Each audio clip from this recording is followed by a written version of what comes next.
We can get this whole thing done by 6:45. That would be amazing. That's when the concert is. My daughter's concert's at, here we go. I'd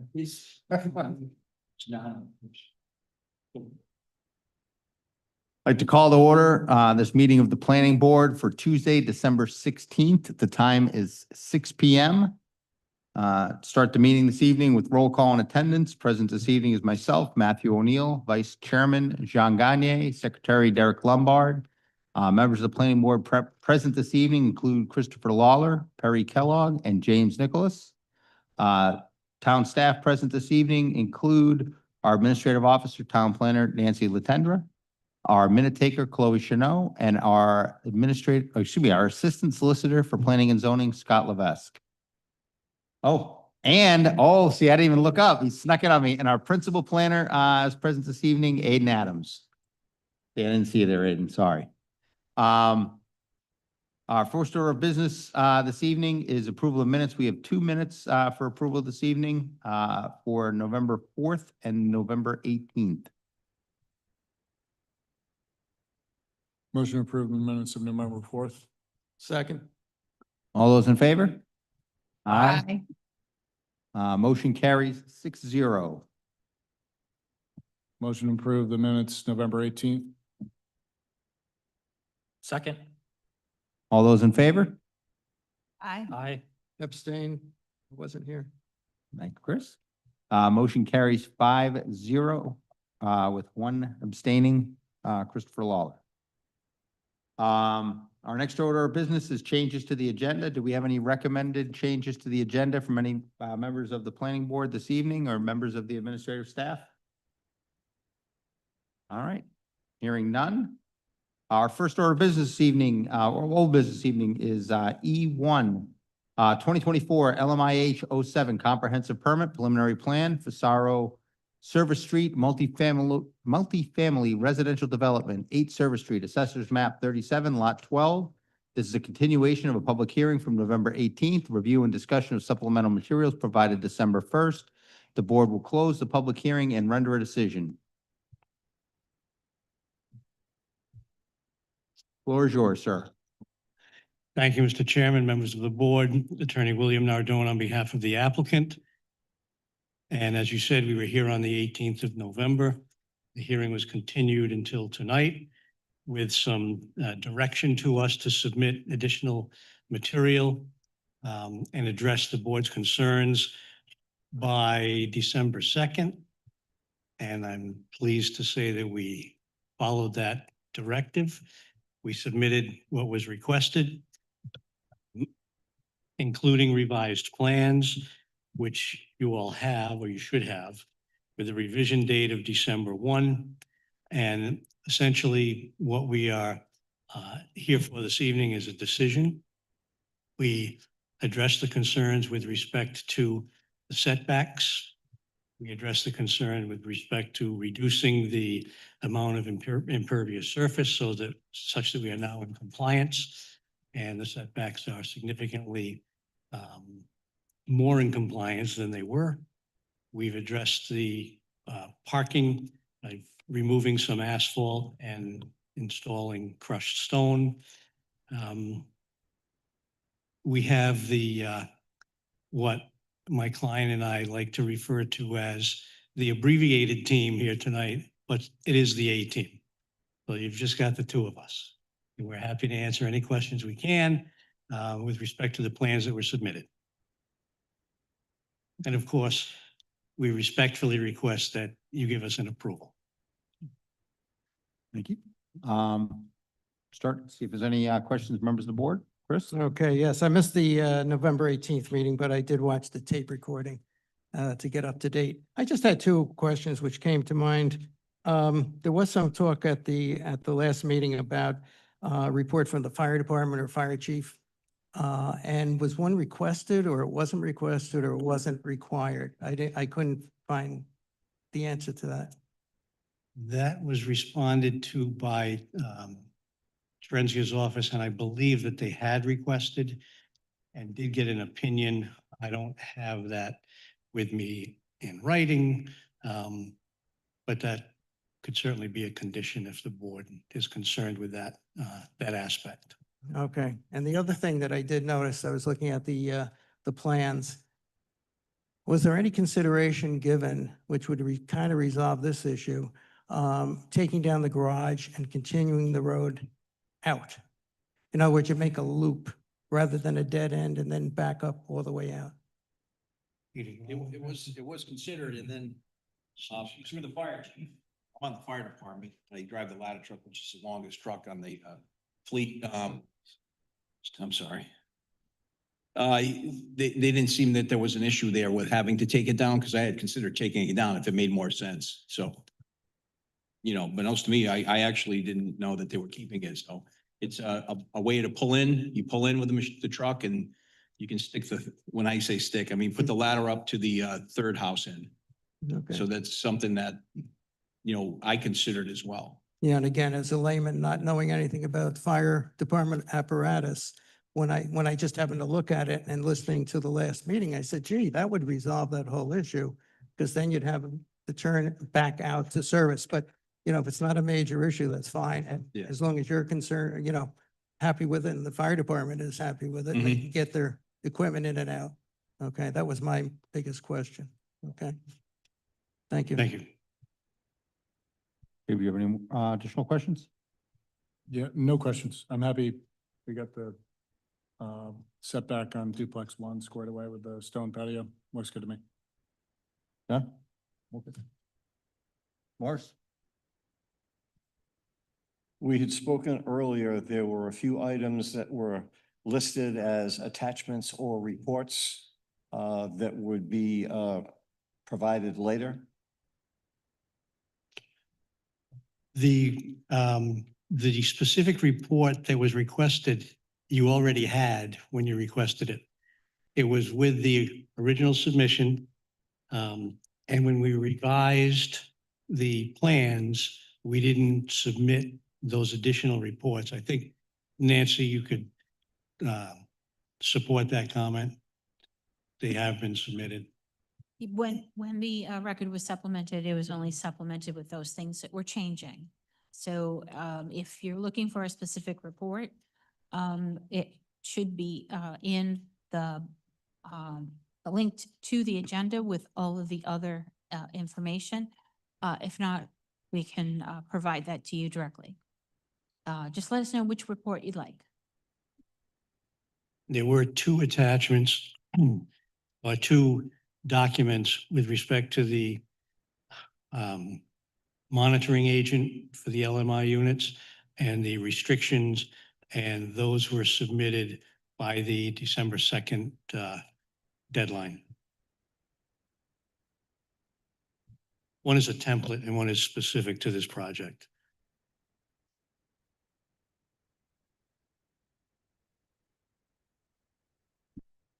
The proposed stormwater system is required to be inspected regularly and maintain. The operation and maintenance of the stormwater system is described further in the operation and maintenance plan under a separate cover.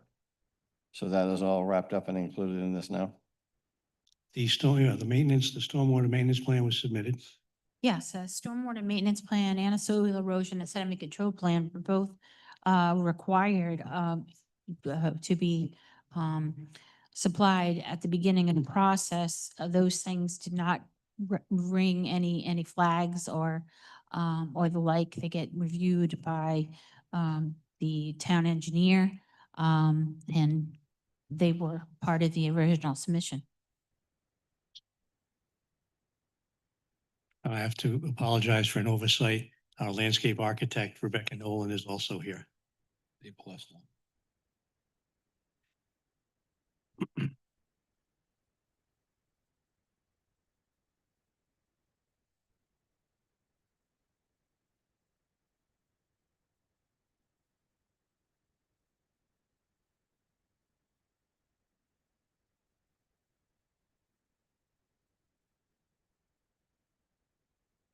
Morris, did that answer your question or? Yes. Okay, sorry. Perry? My question has to do with, something, the lot putting a piece of property from lot 12 to lot 13. Can, can I get a little more detail on that? Bill? Uh, So Perry, there's part of this application, they're moving a lot line, the lot line between Mr. Fazaro and his brother. They're moving it over to, I guess, in line with the existing wall that's Mhm, there. yeah. Which allows parking area to the right of the existing building, if you're looking at it from the street. It's a small piece, it's an administrative subdivision. I just included it in the decision, so This to lot. wrap it all up in one. That's all. Does that give any setback relief at all? That wasn't that No, portion, it- no? it's existing, so it wouldn't have mattered one way or the other, but in fact, it does make it more conforming in terms of a side yard setback than it was originally. Okay. No other questions? I have no questions. Yeah, with the law, so we never saw any documentation on that movement. It just showed up. So that was all this, did you submit anything or did I miss it? Was it in the packets? There's one sheet in the original in the original plan set that was submitted called SV1. And I required that from the applicant because we wanted to make sure that the administrative subdivision just went along with the whole plan. Okay. That's not, And how many feet are we moving this property line over with? Approximately? I don't recall. We- It's at least 30. Yeah. Yeah, about 30 maybe, yeah, 25-ish. to go to Maybe existing 25. wall. So if I look at a drawing, and that next property is cut over and there's a box, Yeah. you're just squaring everything off? Is that what we're doing? Yes, that right here. Well, no. So I'm looking at proposed duplex one, right? And I see that there's the property line goes, jags. It's like an L. So are we just squaring it up with the back of, Not all the way up. Hmm? say, duplex one? No, I'm going right to here. No. No, just that L shape. That L piece I've had for about 8 years now, not 8, since I bought the property. Okay. That's my relative next door, so I park in that space right now. Oh, okay. So So he's- in there where it looks like it's a parking lot, that, Yeah. parking space, This right here. you're parking there now. and Yes. That's the That's land. the piece that, yeah, So this is the after picture, not the before. Yeah. correct. Yeah. Okay. All right, This thank right- you. it's this right here. Good, got that. Mhm. Yeah, This so is now what there's the- new the one, got it. house. Okay. One other question I have, and I just want to make sure it's not with the decision. No, that's just our stuff. Okay, that's it. Thank you. All right. Are there any other questions from members of the board? This is still a public hearing, so I'll ask if there's any members of the public that have any questions or comments for the applicant? Anyone? Anyone in the back? Okay, hearing none at this time. Motion to close the public hearing. Second. All those in favor? Aye. Okay, at this time, I'll entertain discussion. Oh, sorry. Motion carries 7-0. At this time, I'll entertain discussion from the board.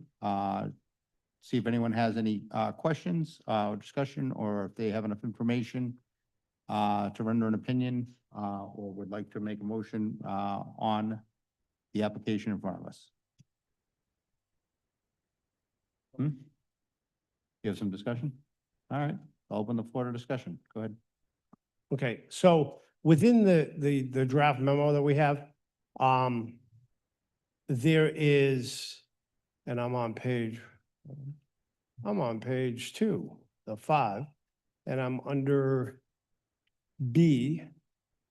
And the third sentence says the side setbacks proposed duplex one may be reduced from 15 feet from the main structure to 5.6 feet for accessory structures, right? So this is duplex one. This is where we said, where you have in your drawing, and I see it, we're gonna put pavers in there as opposed to decking. Correct. Correct, okay.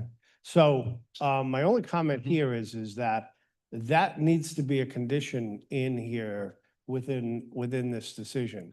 That, duplex one will be required to utilize a ground level patio and not a deck, to support the, 5.6. So, That's fine. we're doing it, it's nothing, Right. but we just need to document it in here. Mhm. So that needs to be a condition in there, that those are ground level in there. And we're very, very clear on that. It's on the new condition, right? I believe it's on the new, plan that was set out. Yeah, I It's saw it in your indicated on drawings. the Yeah, no, revised- On page 67, it looks great. Yeah, I saw. I think he's just saying to make sure it's a I can condition. clearly see that you have pavers over there and the others are deck. You're just recommending it's a condition of approval, so that I'm it's just saying we clearly need to written put that that in there. that's in there. We need Got to it. put that condition in the approval. That's a good Um, idea. Yep. Just so you know, though, when the motion specifically says approval is granted in accordance with the supporting materials and gives the title of the plan set, that means any of the details on that plan are a part of the approval and automatically Could be, but are conditions. this makes it clear even for if we include it in here in the memo portion. Okay, Yeah. so just so you know, moving forward, if you approve a plan set, if they make any changes at all, whether it be that or or stormwater or whatever, all of that stuff has to go through a process in order to be approved as a change, Right. okay? Yes, and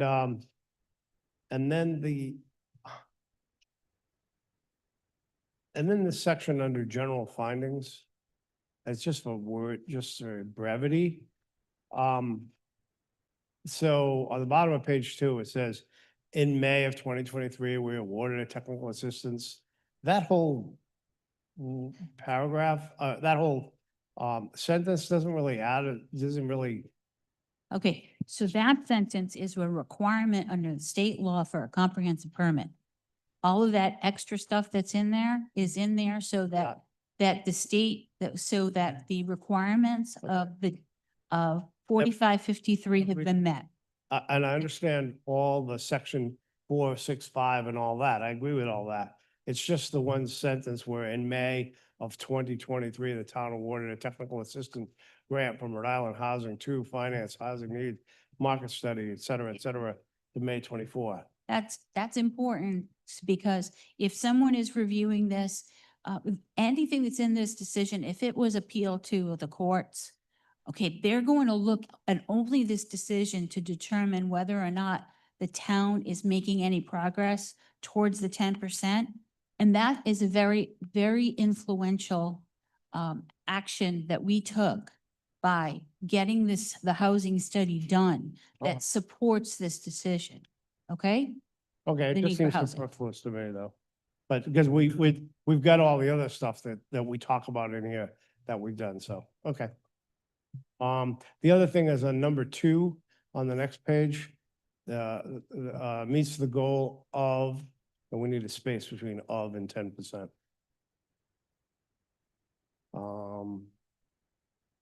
And then, yeah. So at the bottom, I'm on page 4 of 5. There is E. Conditions must be in place to ensure driveway access. That's all good. But the next sentence, confirmation of connection to public water and sewer are also conditions of this approval. If I needed to confirm that water and sewer connections were there, I could do that. I don't know if there's any capacity. So I think we need to add language in there that says that confirmation of capacity of confirmation for connection or of connection, confirmation of capacity of both water, of public water and sewer are also a condition of this. In other words, if they come back and they go to the study you get a study, you won't have a problem because there's only 6. But let's say this was 100 units. When we say condition of a connection, there's a public connection, but I don't know if we have any sewer capacity. So the question becomes, we're requiring now that they do a study for water, okay, which has been done for a while in our town, and now we're requiring one for sewer. And I just think that in this confirmation, we need to say, it's not just a connection, it is We are- that there's capacity. We already have was in the original packet that we had. I know we do, but it's a We already have- condition. But we already have the capacity in there, sorry, for both of them. I understand. All I'm saying is this should be boilerplate. Meaning that whenever we do whenever we do a connection, whenever we do an approval, we say the connection is about capacity. Except they won't be allowed to connect if there's no capacity. Correct. So proof of connection equals proof of capacity. Do they know that, but that's a condition. That's that. Right. yeah. If they're connecting, there's capacity. They- Otherwise, they won't be allowed to. They could go, but, okay. I would imagine that they would hire a very smart lawyer like yourself to go in and argue that that sewer pipe's down there in the ground. And, and they have the ability that you can confirm that there's a connection to a public sewer. So permission to connect? Yes, we need something in here to qualify that there is, it is Confirmation, of not a given. permission to connect? Confirmation of capacity. I think capacity enters into that. Well, there could be capacity, you could be capacity and still be denied permission to connect because of other reasons. So I think Okay. permission to connect is probably the safer way to do it because Safe. that would imply that you have permission and there's been a determination there's capacity. So if we're really gonna get hung up on it, Well, okay. permission to connect from the agency would probably be the better way to You go. agree with that? Okay, Okay. that, I'm good with it. All right. Mr. Chairman. Yes, sir. Not really sure where this fits. I don't think I'm gonna have to ask for a motion to reconsider. There was one item I was trying to chase, and I did bring it up at the last meeting, is where the driveway comes out and meets the street. It looks on the drawing and actually later on scales out to be significantly less than the 22 feet shown. And NFPA requires a 20-foot access, and the Emergency Vehicle Apparatus Manufacturers Association recommends 26 feet at 8 degrees, but the prevailing law of the land is NFPA, which is 20 feet. So That- it looks like 22 feet through most of that thoroughfare, but as you get closer to the road, there's there's the retaining wall that's there. And when you look at the drawing and come off that, the face of that retaining wall, 20 to 22 feet, you're actually into the forebay. So it looks like it's a little bit of a choke point, and I had asked that earlier. So you're looking at when you come off the road This is at this location here? cinder block. Want to make sure I'm looking. This- Yeah. yeah, So this it's gonna be this removed. location here. This location, that's the stone wall. And if you scroll this down on drawing C2, it shows this measurement talking about- across the Is he talking about this? thoroughfare to be 22 feet. It's that But one cinder when block you tall. Bring height it back thing. from the face of that wall this way, you're into the forebay. And distance. Here to here, Yes, you're saying. because this distance is shown as 22 feet in drawing C2, but this is tighter. Understand. You gotta get a permit from DPW. I have it highlighted if you'd like to look at it, Mr. Chairman. If I'm not mistaken, that particular area and that particular condition is in the public right of way. And it's not on No, developers. it's an interior space that he's talking is? about. Yeah, yeah. It is. Interior space. space. Okay. Yeah, that's why I was asking the question initially as to where it was. So where he's talking about is, in the rear of the existing structure, between the rear of the existing structure and the pavers, in the rear of the existing structure. If you go off of that, corner of the rear of the existing structure, closest to where the drainage structure is located in the center of the area, what is concerned is off of the edge of those pavers and that, retaining wall structure that's, blocking the pavers, that area of the driveway is less than 22 feet across in that one area there, when it's scaled off.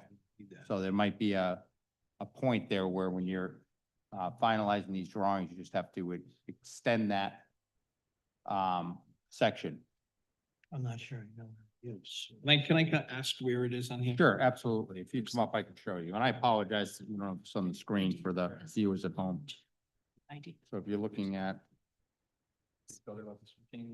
yeah, that retaining wall right there. Here, it's all level. This retaining wall shows us a retaining wall. So he's gonna take that vote down anyway. I could easily. And send it on. I'm not sure why they put that there. It's about where you're at. Okay. All right, so why don't you go back down and take, so if he Oh, right here? takes the retaining wall out. That's not why it is. Not an issue. Okay. So so that's very easily fixed then, because if it's a 12-inch retaining wall, that's. Yeah, this is really in there. Yeah, all right, so then, Gotta go. Coming down. yeah, all right, so very easily fixed then, and we're Yes. good, okay. Thank you very much, Morris, for catching Absolutely. that. I would not have, noticed that little. Yeah, arc there. at first it looks like it's just a decorative piece of concrete or stone trim to go with the pavers, and then it's a remnant of a wall, so, but thank you. If they can remove that or cut it down. Yeah. Or or alternatively, I mean, on the other side of it, depending on how you grade out your drainage basin, if your first foot of your drainage basin is at level and it's gravel, you're also all set, because you can drive across the gravel with the first foot of it, so Yeah, that whichever was direction a you go with it. a suggestion at the previous meeting, if they take that retention basin and just displaced it a little bit, that might Mhm. gain them enough of a shoulder to take the weight of the apparatus. 6 of one, half of another. You'll be fine. Change it. All right. Any other discussion from members of the board? That was relatively painful and easy. Or painless and easy, I should say, not painful and easy, painless. Anything else? Yeah, so Chris, do you have enough information? James? John? Yes, nice project, by the way. Thank you. Harry? Mark? Yes. Okay. So at this time, I'll entertain a motion from the board. Would you like me to help, Mr. Chairman? If you would be so kind, yes. Okay, so this board has presented to it a 5-page document entitled Memorandum and Staff Recommendation. Again, it's dated December 8, 2025.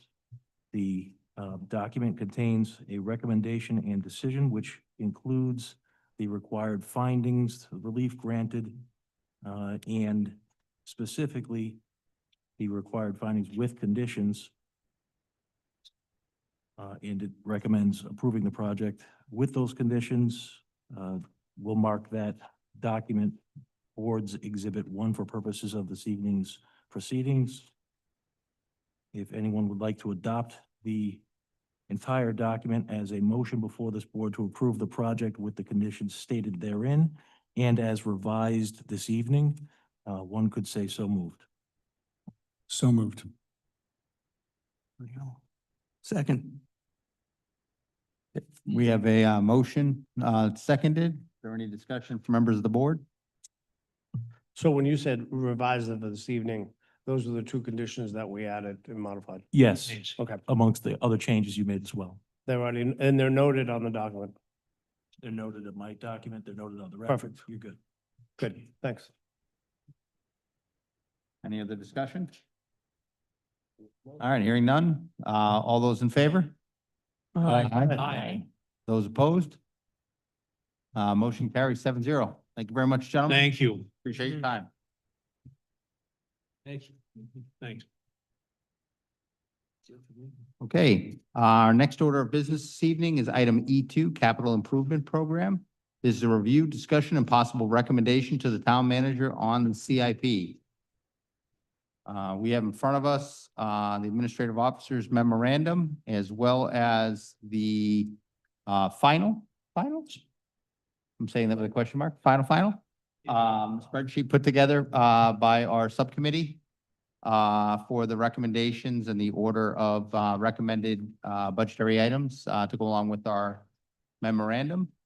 So thank you very much, Madam Planner, for putting together the, memorandum. I'll open it up to the board if there's any discussion or questions on what the planner put together. Questions that we want to add or change or modify to the planner's memo, which I thought, I guess along with the appendix is pretty straightforward. Well, there are changes. One of which is, so under page, 2, there is a discussion here on safety. And as I read through the security measures and the highest level priority amongst capital requests, SF 1.2.A doesn't seem to apply. But SF 1.2.B does, because it speaks directly. If you look at the comp plan, it speaks directly to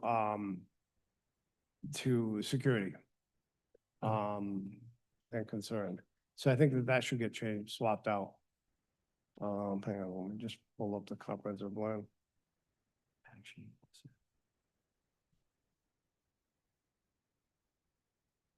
Because if you read this, it doesn't, it's nice, but it doesn't, it's not necessarily, Scotty, do you have the language that you want to substitute that you can read into the record? That's what he's pulling up right now. Okay. and security.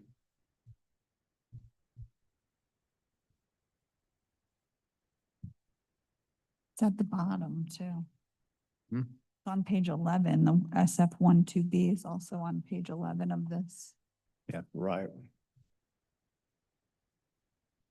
Yes, and action item and the SF 1.2.B says coordinate and expertise of the town and Westerly School District personnel to improve school facilities and to address school safety and security. So I'd swap those two out. The previous one, well, you see it in the document. So there's that. The other thing is the next chapter 8, this whole paragraph on pedestrians and walkability and all that, I kind of fail to see the connection with security.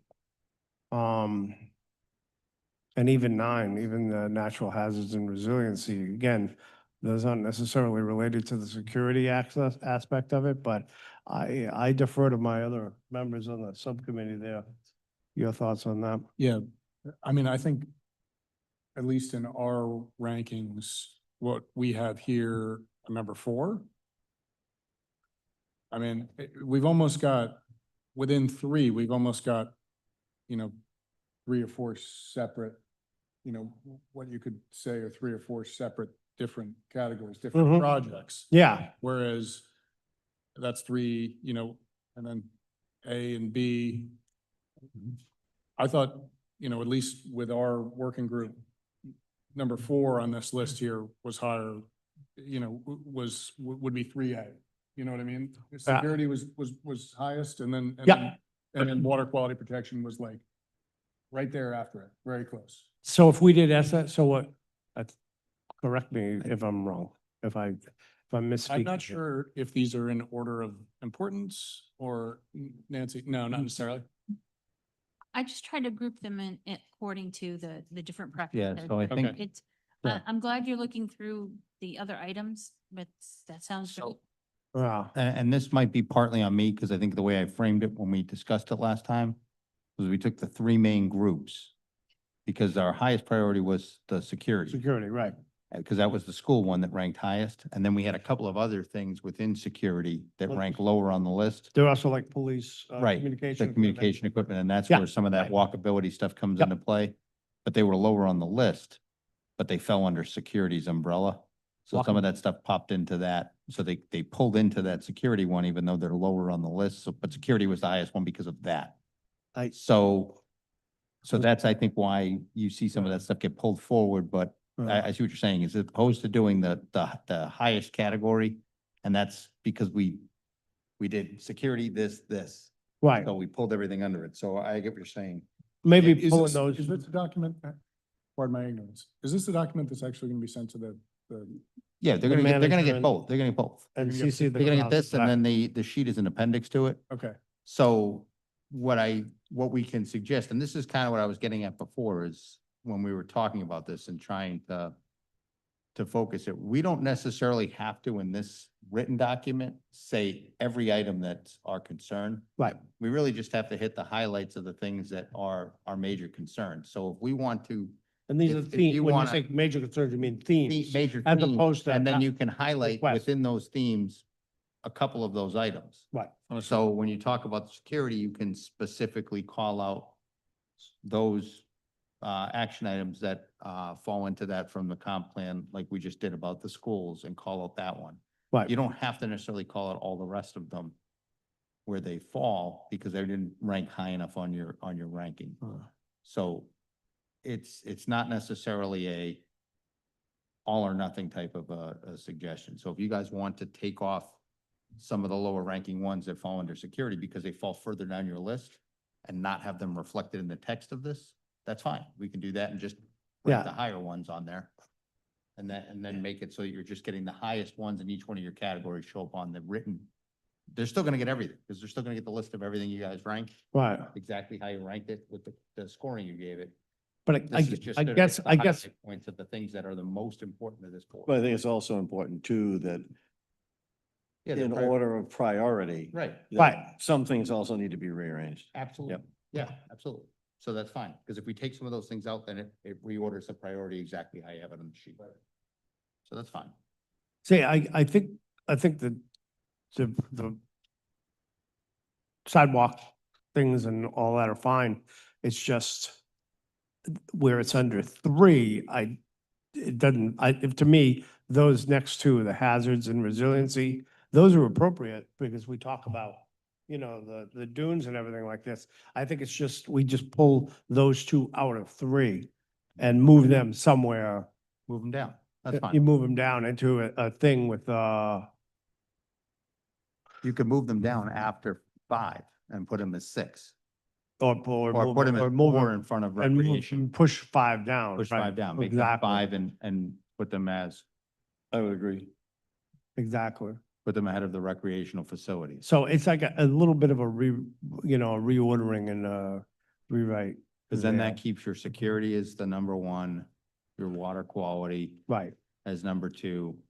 It then puts those concerns that you're talking about, public safety and then and right.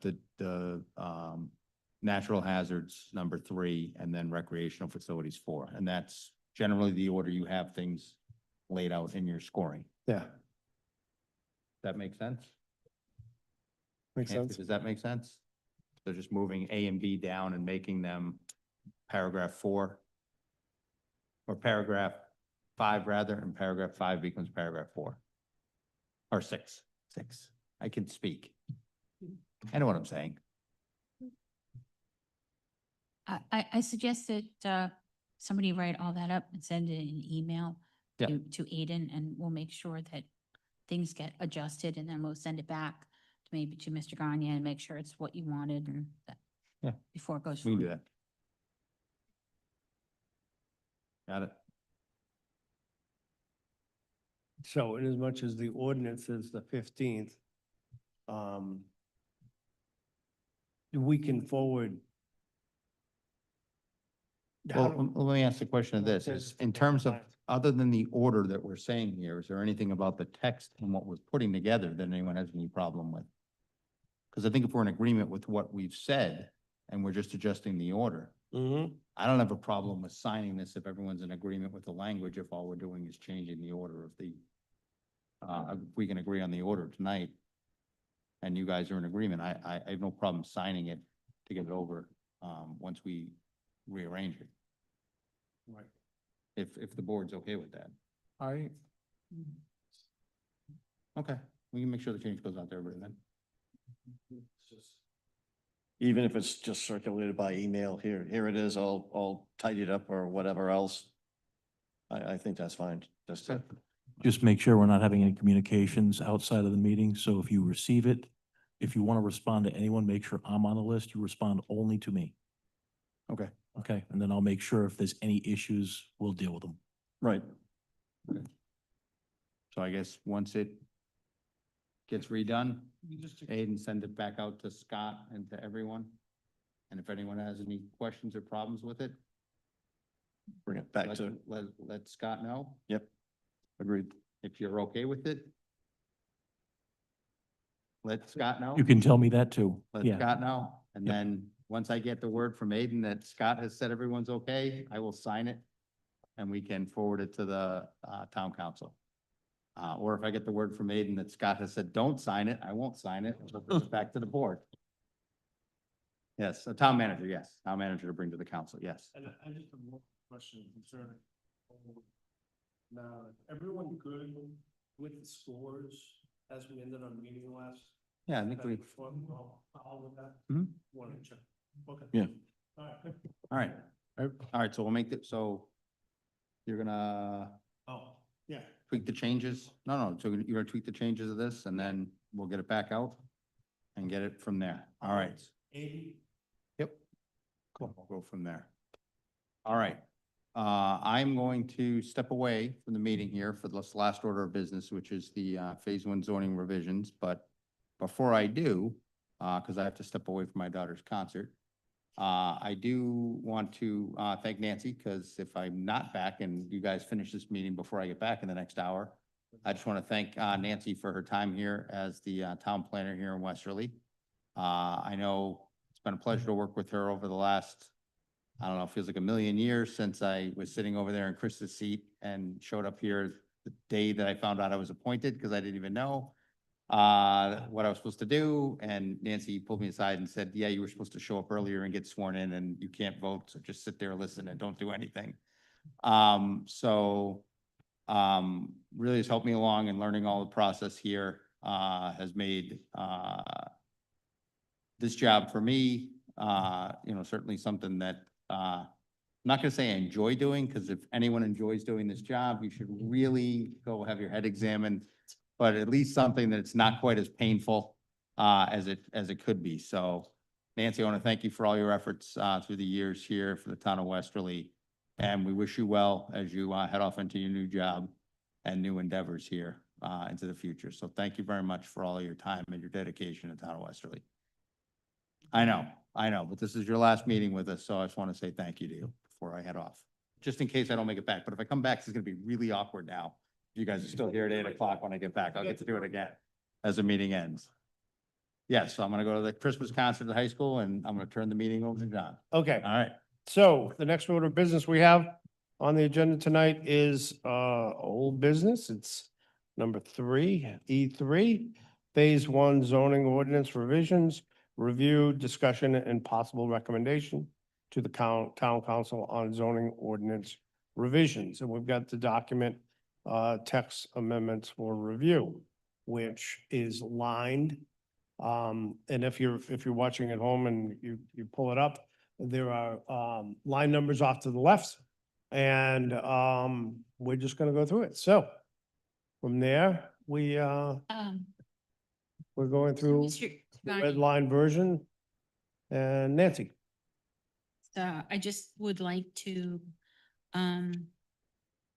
let you know that the package A and package B, I think the majority of you here about actually package A and package B, the majority of you here have already seen. Be happy to take questions for those. And then I would like to, I have a brief presentation about rear lot development. that I hope you'll find entertaining. And we can go through packet C. Okay? So,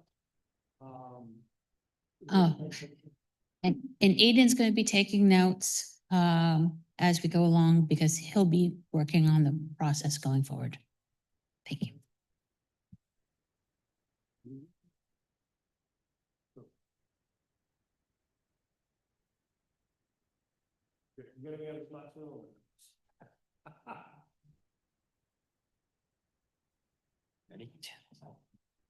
My mic is not on. Sorry about that. Thank you. All right, so going through this process, we're on the, starting at the top. Anything concern for any of the members on the first page? Second page?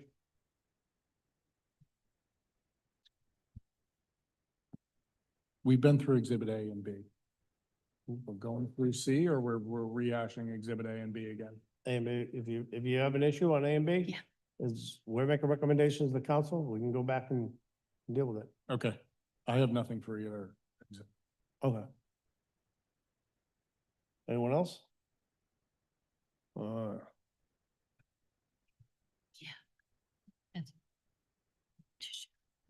We just flipped through here.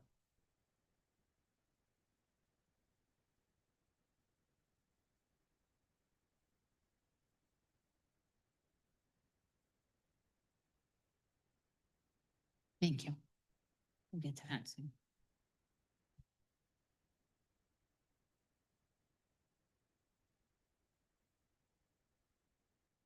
I'm sorry, do you want me to start on C? Oh, okay. I just want to make sure.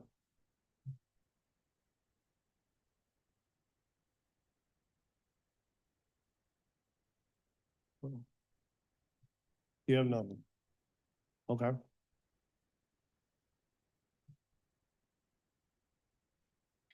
Um, So for the record, A and B are changes that were brought about because of changes in Rhode Island state law since 2011, right through the 2025 General Assembly, and some need for clarification. And also, you'll see some of the information has been redacted with respect to like what the application needs to include and such. And that's because this is a transition over to that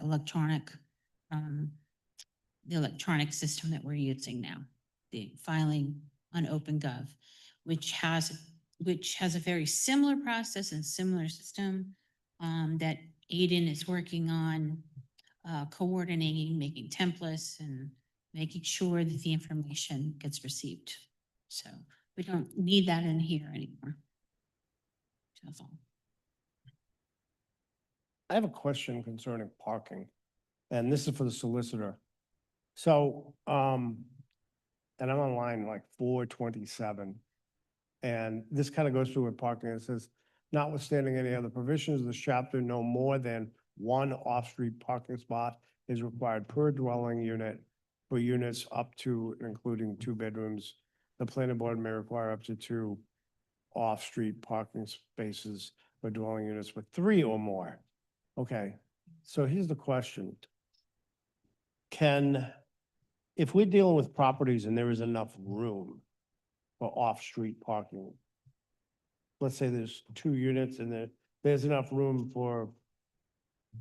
on the property for 4 cars. Can we say we want all the units not being off-street if we have this provision, or am I stuck? You know what I'm saying? You're stuck. State law says you can't require anymore. Even though they may have the property to Yeah. do it. You can't require it. Okay, B is the one. all right.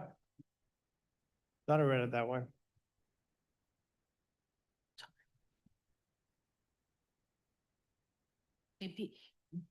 All right. B that's actually the one we need to go through. Yep. Okay. Is it? Okay. Anybody else? So very briefly, I'm going to go maybe one section of the code at a time. And if you have questions, we can do that. So on page 1, I'm looking at line 16, development plan review. This is a repeal and replace because state law changed kind of dramatically in terms of what qualifies for development plan review. And so there was a lot of changes that needed to be done in throughout. So it was just easier just to get rid of the old and put in the new. If you put them side by side, will see some of the changes. For example, section A and B, any changes there were just made for clarification purposes.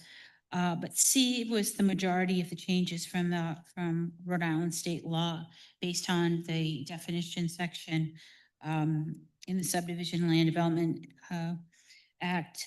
There's a new definition for development plan review, and that the language that's there reflects that. D, on the top of the next page, D and E are process changes. That's what they are. There's similar ones that were made to minor land development projects as well. And the standards for development plan review, F, those haven't changed much. I only made some clarifications, which I acquired over time as this board and previous boards have been applying these standards for plan review and development over time. Specifically with regard to, I think with the infrastructure utilities, I think I tweaked the verbiage there, and also for surface water drainage as time went on. But there really isn't much change in that section. Mr. Solicitor, when we talk about the urban and planner, the urban services boundary, Yeah. that refers to like water, sewer, that kind of thing, sidewalks. No, No? it's the urban services boundary is a very specific zone. It's that area that is supported by both water and sewer. And it's you can actually see it on the zoning maps. So They're in the it's- comp plan. It's the sewer district, effectively. It would, probably, in our case, it would be the sewer district. If you wanted to visualize it, yes, it would be the sewer district. Yeah, the exception would be, there's a few spots in Bradford where there's no town water and they're on their own wells, but a few properties out there with that. So, But if someone was referring to that needed to be put in the right direction, there's actually a map of it. why? So here's a question for the solicitor. So under the state law and the changes that they've made, if something, what happens if a sewer district, again, because of thinking in terms of capacity, what happens if the sewer district is out of capacity? Well, does that change anything with regard to planning it? I mean, we don't allow hookups, we know that, but is there any challenges here that we're gonna face that's unique in this community that may not be in others? Because it seems like It's the it's assumption just is- awfully broad. It's I know. so yeah, maybe, maybe not. let me specify it. So the assumption is when you have you have an urban service district, you can increase density versus other areas, correct? And so the question becomes one of, and I don't know if it's solvable in ordinance, I don't think it is, but what challenges will we face as a community when we said, we just hit the wall? And even though you're in the sewer district, you can't allow you to hook up because we're at capacity. I see the problem. It's one of many you face. Yeah. I can't give you a specific answer. The urban services boundary is defined by state law. So the question is, does it qualify or does it not? Depends on the circumstance. If Right. you had went from having sewer to having no sewer, would that change? Sure. If the entire system went down, sure, you wouldn't have that service anymore. You wouldn't qualify under the services definition. So that urban boundary would no longer be. It's an overlay. I mean, the overlay. Yeah. So the question would be like a town like Hopkinton, right? Which you're familiar with, right up the road. Do they even have one of these? No, there's no There's no nothing. sewer system, and There's no town water? you know there's no what? town There sewer? may be a very small section of Hopkinton that has water service. I No, just I don't don't. remember, but if there is, it's awfully small Awfully and small. coming from somewhere else. All right. All right, thank you. Okay, so, are there any more questions about development plan review? Okay, I'll move on to the next two, kind of as a set, on page 5 of 20. The definition of land development projects was put into the, zoning code back in 2020. And the changes here that are being made are because of the new application process through the portal. Basically, it's just a reference that says land development projects, see the subdivision and land development regulations. And in this version, this is not a requirement, but I simply added the same type of reference for subdivisions to make it clear that it's not this document that governs subdivisions, it's the other document that governs subdivisions. Following that is the new state requirement, new process of unified development review. And throughout this document, you will see when that is triggered. And that's the process. It's basically very similar to the comp permit process in that you've already experienced, you'll be giving dimensional relief or special use permits at the same time you're doing development plan review or land development project. Okay. So now for the illustrative discussion. Rear lots. The rear lot subdivision process, what has been in the ordinance for quite some time. I think I followed it back to 2007. Rear lot development is a modest way to step towards an increase in density. If you see in the current picture, a rear lot is defined looks like a flag, sometimes called a flag lot. Basically, you take the whole lot that you see here that's outlined in white, and you're dividing it into two. With the flag lot, you have the pole or the stem, which is what gives you the frontage. And then you have the area, the flag, that gives you the buildable area. Okay.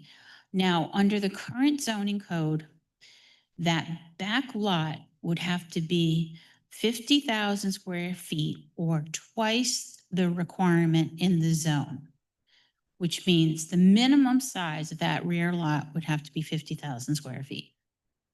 And that disrupts the existing development pattern in the community, no matter what residential zone you are in. Oh, this way. How do I need to move? Okay, thank you. I'm used to my mouse. Okay, so here's another image. It's very similar. So you have the house in the front, have houses along the street. You're putting in a 20 to 25 foot strip. The existing code says 20.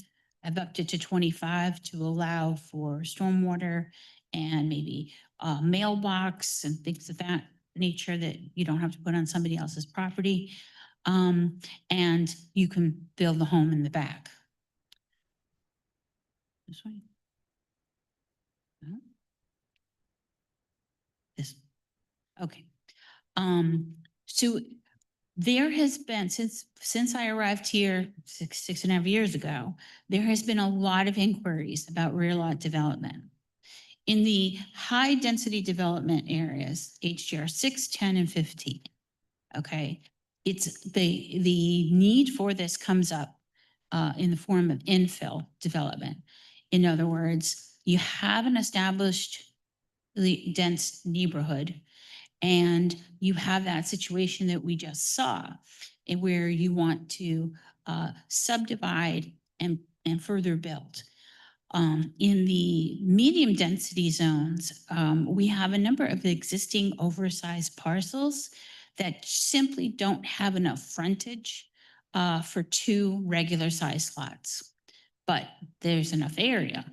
So the rear lot development allows a parcel that may lack, let's say you need 100 feet of frontage. Let's say it has 180 feet of frontage. So you can create one with 80 and one with 100. You don't have to do the flag, okay? You don't have to reduce it to 25, but 25 is the minimum. Good so far? Okay. In the low density residential zones, the LDR 40 and the LDR 43, which are mostly south of Shore Road, Watch Hill, Avondale, those areas.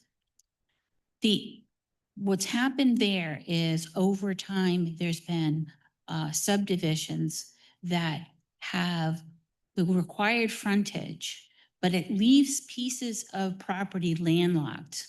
Maybe they're up a little higher, maybe you can't really get there. And those landlocked parcels have no access other than an easement. Maybe the easement over the neighbor's property or something. Those particular property owners have been increasing in their requests for rear lot development. And just recently, with an administrative subdivision moving a lot line, we kind of had to bend over backwards to allow to get it through. And it would have been much easier if we had, we could produce a rear lot that wasn't the minimum of 50,000 square feet, but 40,000 square feet, okay? And then in the RR 60, that's a residential area.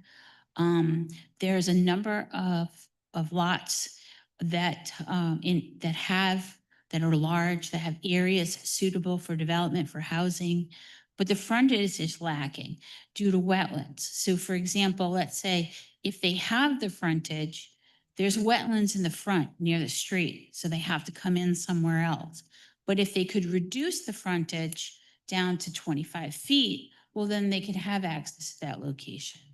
So these are the things that we're up against. These are the type of development patterns that are type of subdivisions that on an administrative level that we want to ensure are in accordance with the current development patterns.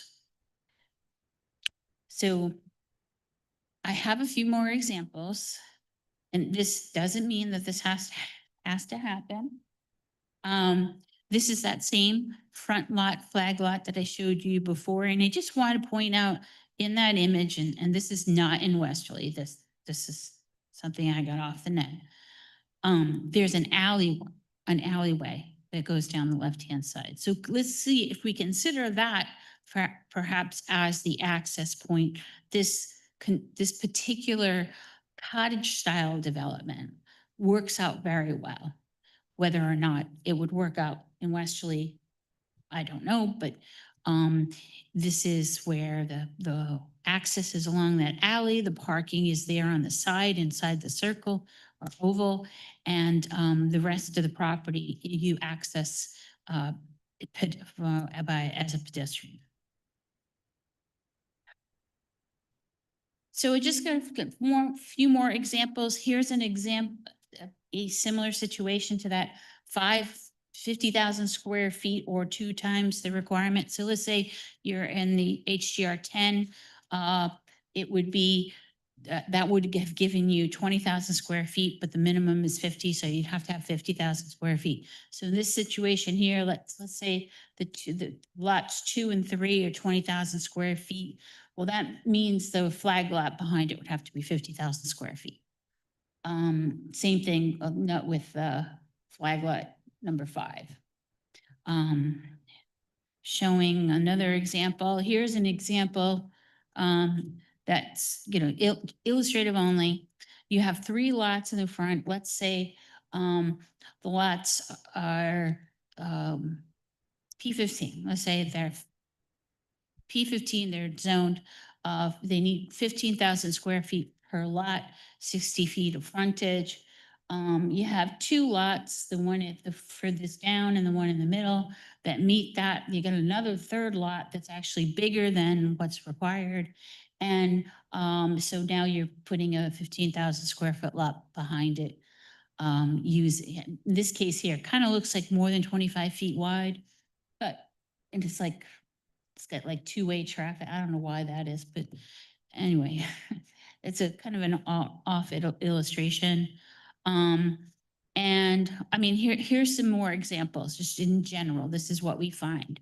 The image on the left is a demonstration of another part of that new section.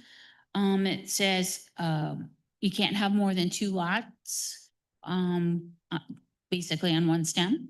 Okay, they can share a driveway as shown on the left, or they can have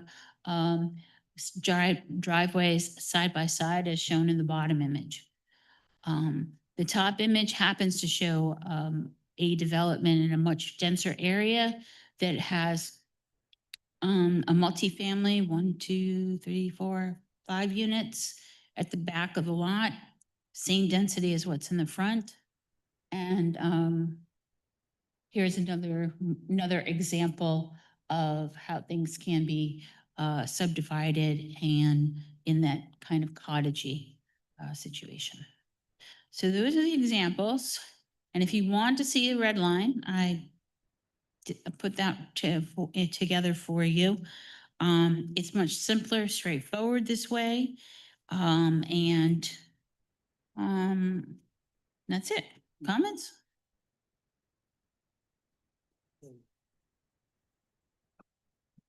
Okay, open it up to questions. In the examples on the last page, understanding they're just examples, where you have the, I guess, the scenario or the layout in the upper right-hand corner, that's a lot, if I am understanding this correctly, 120 feet by 100 feet? I don't know. Yes. Okay, so at that point, based on the dwellings that are there, what is the potential density, if you will, and numbers of people that will be living there?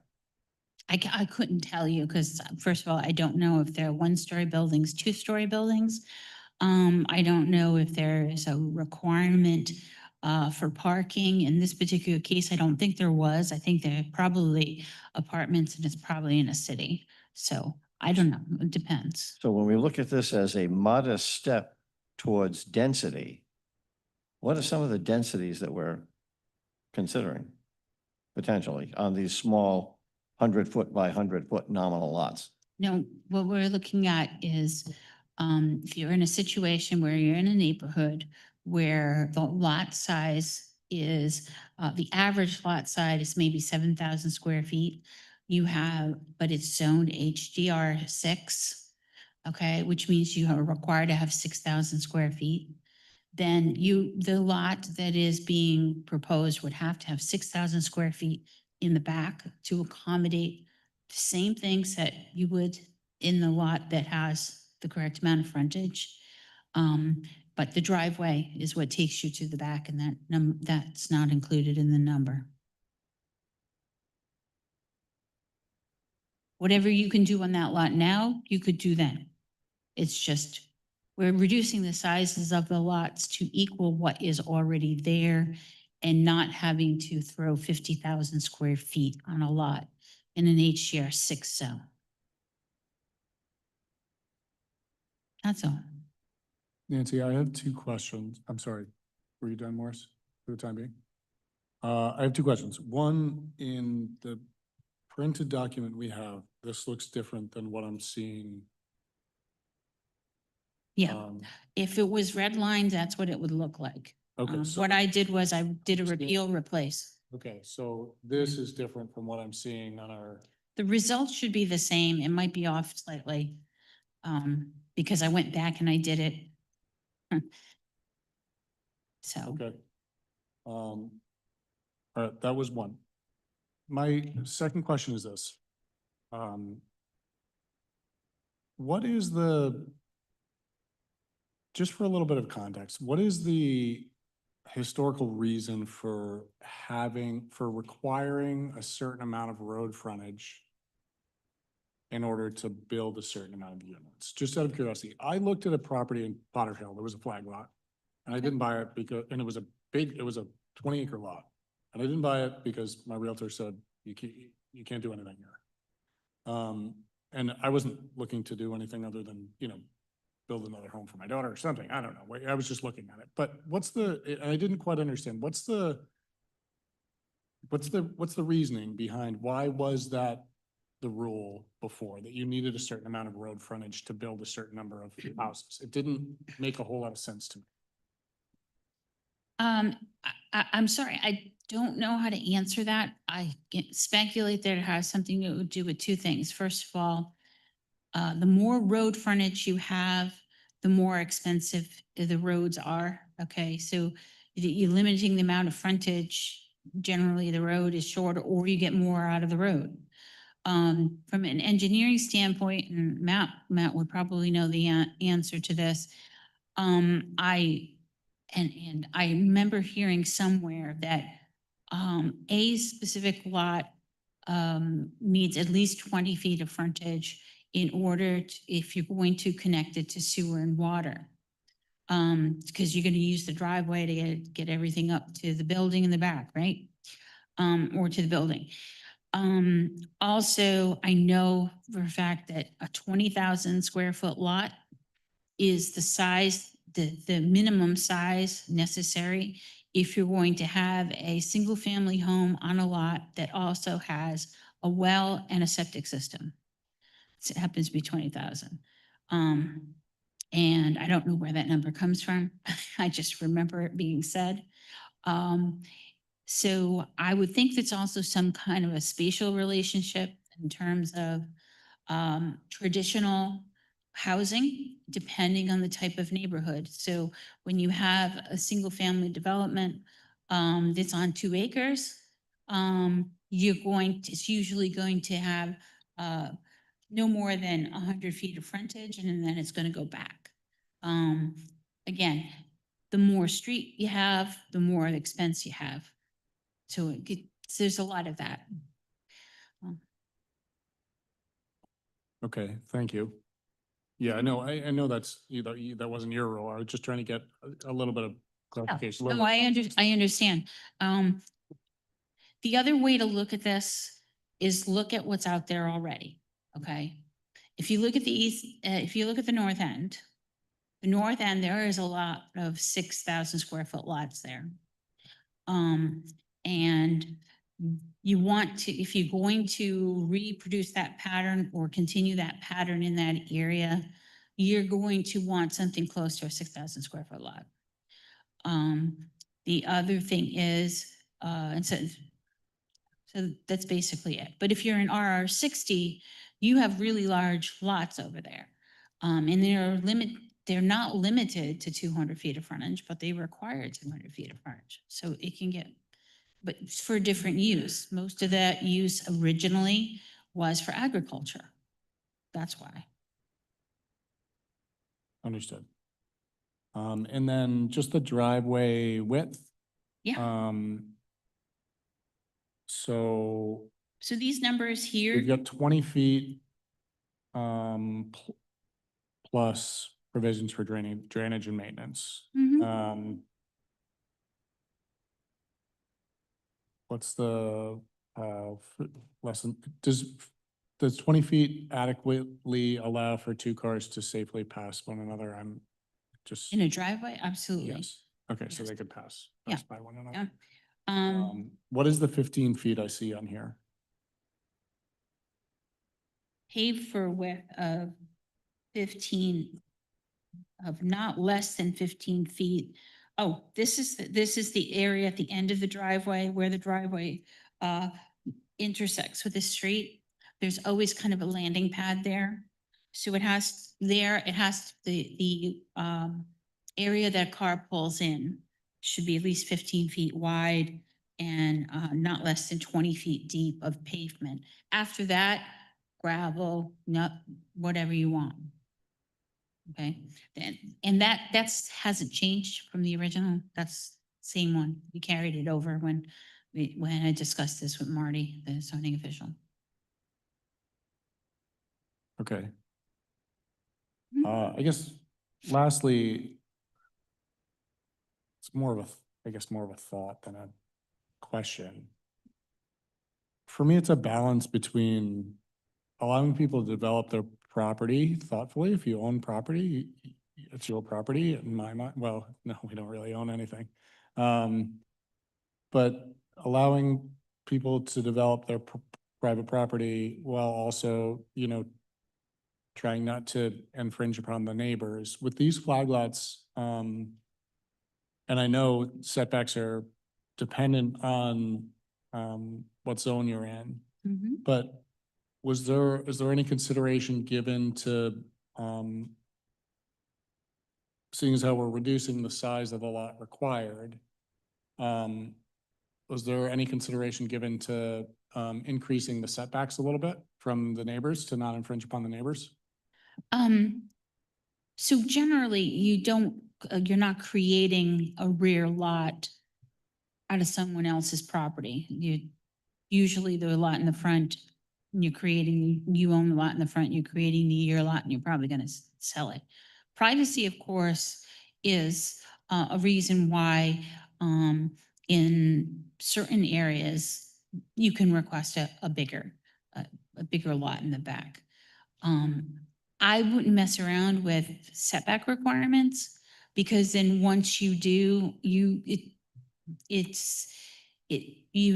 also mess with the visually with the density in the neighborhood. So for the same reason why you wouldn't want to require a 50,000 square foot lot in an HDR 20 zone, or MDR 20 zone, you wouldn't want to increase the setbacks.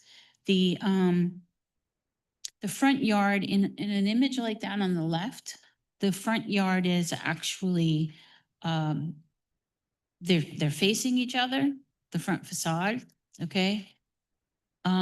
What you can do is you can say, okay, instead of where that tree line is, instead of that being a side, you make that the front, okay? And in this community, that's the interpretation we use. The front of those buildings, so the one that's going to be set back the furthest is going to be where you see the trees along on the image on the left. Okay, so it wouldn't be like that here in Westerly because our front yard is facing the street. It doesn't, the front yard setback wouldn't start until you're back there in the flag portion. Okay, it's not from the street, it's from that west. Yeah, that's kind of my concern. So like if we're looking at this one, right? If we, the red roof and the brown roof house. Oh, yeah, right? no, it would Okay, never so look like let's say you live in the brown roof house, right?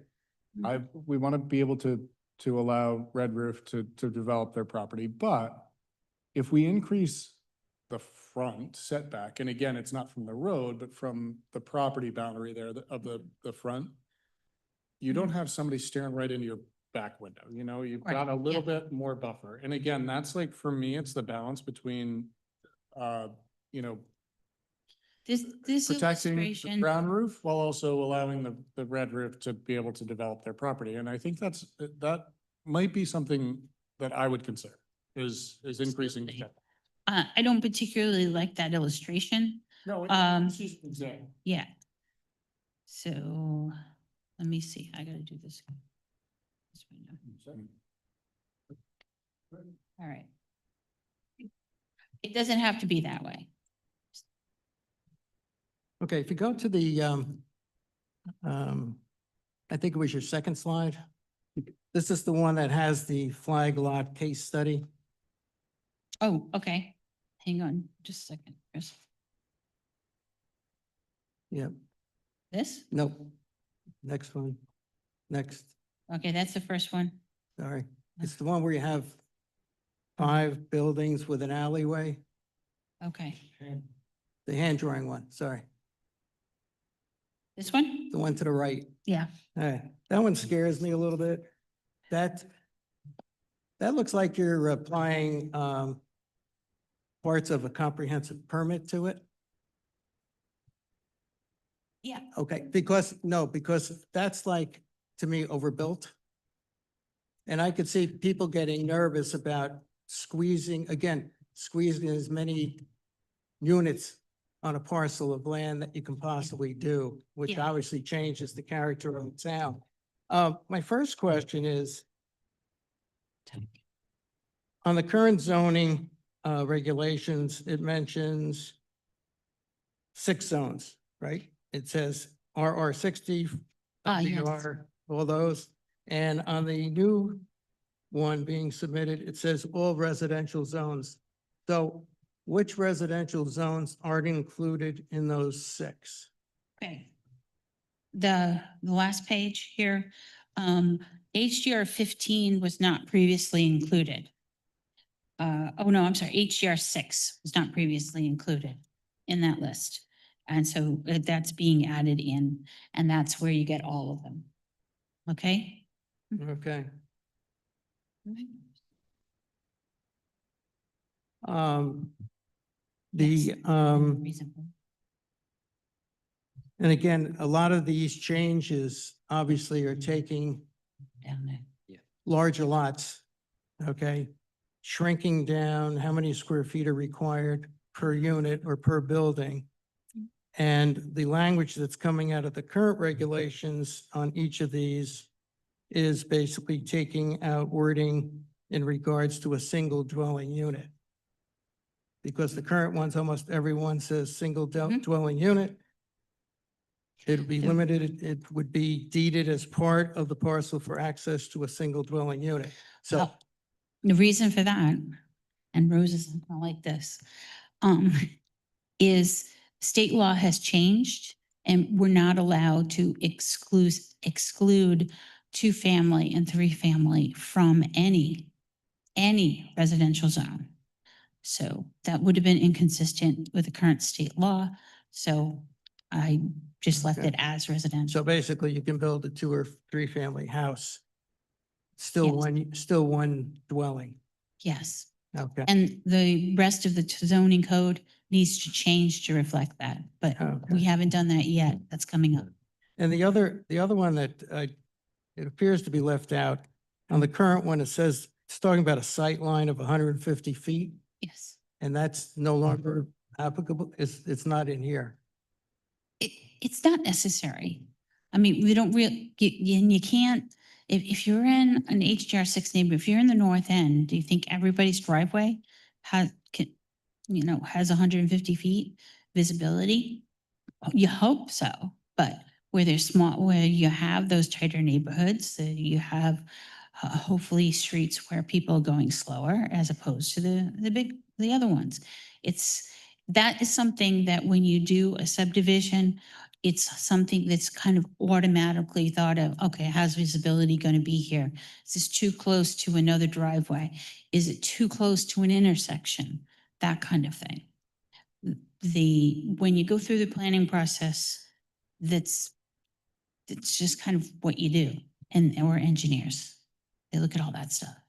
Okay, yeah, because it struck me because they're talking about adequate vision. Yeah. Okay, as a safety issue. No, And I know we've had that on a application actually before us recently. Where that's the management. line of sight coming out from a side That, street. yeah, that has to happen anyway. There's no reason it's stated here. Okay, thank you. You're welcome. I have an observation that ties into something that James had shared earlier. And it also ties into an issue that, I don't know, in parallel that's developing right now in other hallowed halls here in town. But when it comes to short-term rentals, people are very, very concerned, or they use it as justification to not allow these things because we have potentially maybe more people in a dwelling area than we normally would. And privacy, other concerns, you know, looking right at your neighbor's house is one thing, but also too, the amount of noise potentially that could be generated by a more dense occupation of, let's say, like a flag lot. If we take the flag lot case study that you have in your illustration up there. I can kind of see where this would allow people to develop a back lot. And certainly, you know, who wouldn't want to, whether you have youngsters starting out or you have elder parents that need a place to stay close by. But to have that as a general development option, I don't know, I can see where that noise concern may be not dissimilar from the whole short-term rental argument where it just allows for too much noise in the neighborhood. Although that's a good point. And there, all of those things are what are considered when an application comes before the board. What the proposed is right now is not the item on the left, but the right, but the item on the left, the flag lot. If you see that, that's actually in an area that's kind of a mixed commercial residential. So that particular illustration, and again, I don't even know where that's at.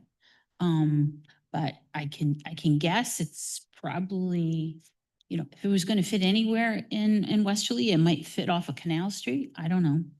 But, and that's a cottage style development where people do not rely on their vehicles. They walk everywhere and they share those open spaces. So it's a very different situation, but if that situation were to come before the board, I think earlier somebody said, oh, it would have to be a comp permit for sure. It would have to be because we don't allow density in this community at that rate.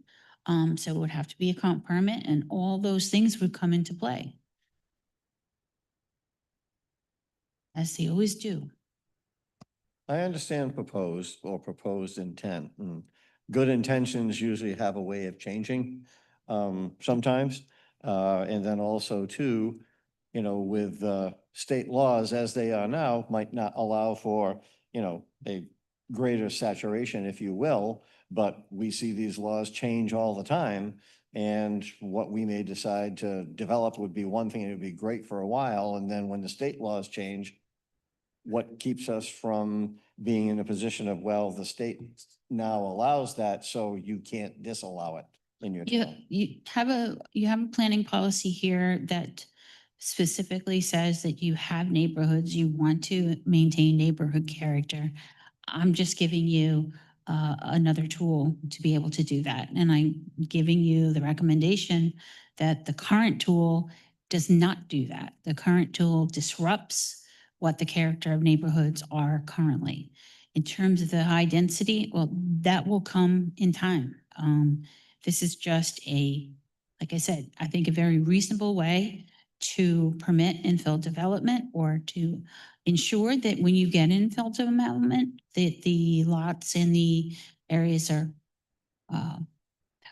comparatively the same. That's all. Thank you. Eric? So I have a few questions. If somebody were to do this on their lot, it's creating an entirely separate lot. This is different than doing an accessory dwelling unit on your property. Absolutely. Yeah. In the creation of the lot, to James's point about the setbacks, if somebody were to do this, they would have to ensure that they made the boundaries so that they weren't putting their own home into a position of variance or. So the setbacks that if there was, if what you're looking at there on the left in the front, there's a lot of stuff going on there, okay? Even though that is kind of filling the lot, let's assume that there's one house on that lot, okay? And the setback requirement in that zone means that you have to set back your house 30 feet from the street. You have 25 feet from the rear and 10 from the side, let's just say. The same thing is going to apply to the flag lot, okay? And the front is going to be the one that's closest to the person on the street. So that's going to be the 30 feet, okay? And the 10 on there's no changes to that stuff. This is just the size of the lot that we're looking at, the size that you start with. So the size of the rear lot will need to be the same as whatever it is in the rest of the, Yes, and the rest of the neighborhood, without including the pole part, okay? So if you, in this one here, if you have 20,000 square feet in the rear, you probably have about 3,000 square feet for the pole that comes down, that you don't count that in the 3,000, okay? and who would own the pole, the rear lot? Yeah, the rear lot owns a So pole. could it be a shared driveway on that? Could be, that's one of the other images I showed you. Yep. For sure. Thanks. Yeah, over here on the bottom, that's two driveways next to each other. That would be the maximum allowed under the information I gave you. And on the left, it's a shared driveway that is kind of right on the boundary line. Okay, Mhm. does that answer your question? Yes. Okay, great. So- We're all learning something tonight. I have no questions. Everyone's else's questions have been helpful. Okay, first of all, so this is not a requirement by state law. We're clear on that. This is a proposal. There's a proposal. Okay. So one of the things that I get kind of concerned about is like HDR6. Living in an HDR6 zone and go drive around the north end, and there's a few other HDR6 that are really established dense neighborhoods. Mhm. I'm trying to think of one, where are the opportunities for these? And then two, because ultimately you're gonna end up with, you'd have to have 6,000 square feet, a lot of 6,000 square feet behind you. Behind the HDR6, behind another one. Yeah.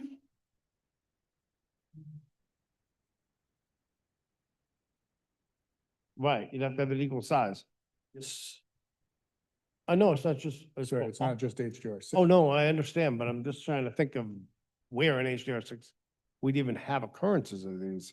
As I look through, as you look through the zoning map, which I have up here, and I'm looking through and, you know, there's a few spots, but not a lot of them.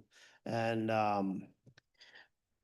anyway, so there's that aspect of it. We did And have an Increasing the inquiry. density. The other thing is if we had a back lot and one of these flag lots, and it goes to the picture that Chris pointed to, right? And someone came in and said, I want to do a comprehensive plan on that lot. Suddenly, the person in front is gonna have a mini neighborhood behind them, you know, 4 units or could be, you know, it depends on the neighborhood, depends on where they're at. Mhm. And this 20-foot line that we, or 25-foot, you know, buffer, I mean, driveway access that we have to have, that property has to be owned. And it would not degrade the existing property with the Sorry. frontage. That's- So in other words, that one, if it was an HDR6, you have to have 6,000 square feet. After we're done putting the flag lot in, you still have to have 6,000 square feet. That's always the way it is, yes. Okay, so that's good. Okay. So this is a question of you're gonna increase density. We're gonna increase density in town. And in the example that you have on the last page, where you put 4 units there, correct me if I'm wrong, but I think they wouldn't even have, Just like now, they could go through whatever process allows them to get to that 4 units. Okay, they would could have go to through, come. right. If someone were putting two units back there, that enough units, back lots to do 2 units, 3 units, 4 units. We're, it would seem to me we're actually gonna make our affordable housing challenge even more of a challenge if we increase density without picking up affordable units. You know what I'm saying, guys, right? Just, the numbers just So- don't work out. We're just increasing housing, There's, but no benefit when it comes. in there's terms- two types but of the benef- affordable housing. But the ben- There's, It's a benefit for the landowner, it's a benefit for the homeowner, which is good, highest and base use, so that's positive. It's gonna be more on the vote, more on the tax roll, that's okay. but it's not necessarily gonna be more improvement with when it comes to affordable housing. Most of the time, this is breaking up oversized lots so that a property owner could get more out of it. So for example, think of Service Street that we just looked at. They had enough frontage there probably for 2 lots, and if they wanted to do a rear lot, they could have done something like the image on the left here, perhaps. There was enough room. That's the idea. Yeah. And the smaller the units, the less expensive they are. There's kind of the naturally affordable units. And then there's the LMI deed restricted units that add up to that 10%. Okay. I have never been committed to just doing LMI deed restricted up to the 10%. That's a state requirement. We have to do it, but I think it's more important to have different housing options, smaller lots, smaller homes, bigger lots, bigger homes, small lots, big homes, however you want to do it. The more diversity, the better. You're talking about like supply and demand, basically, right? Yeah. Supply and Right, I demand, get- you gotta meet the demand. Well,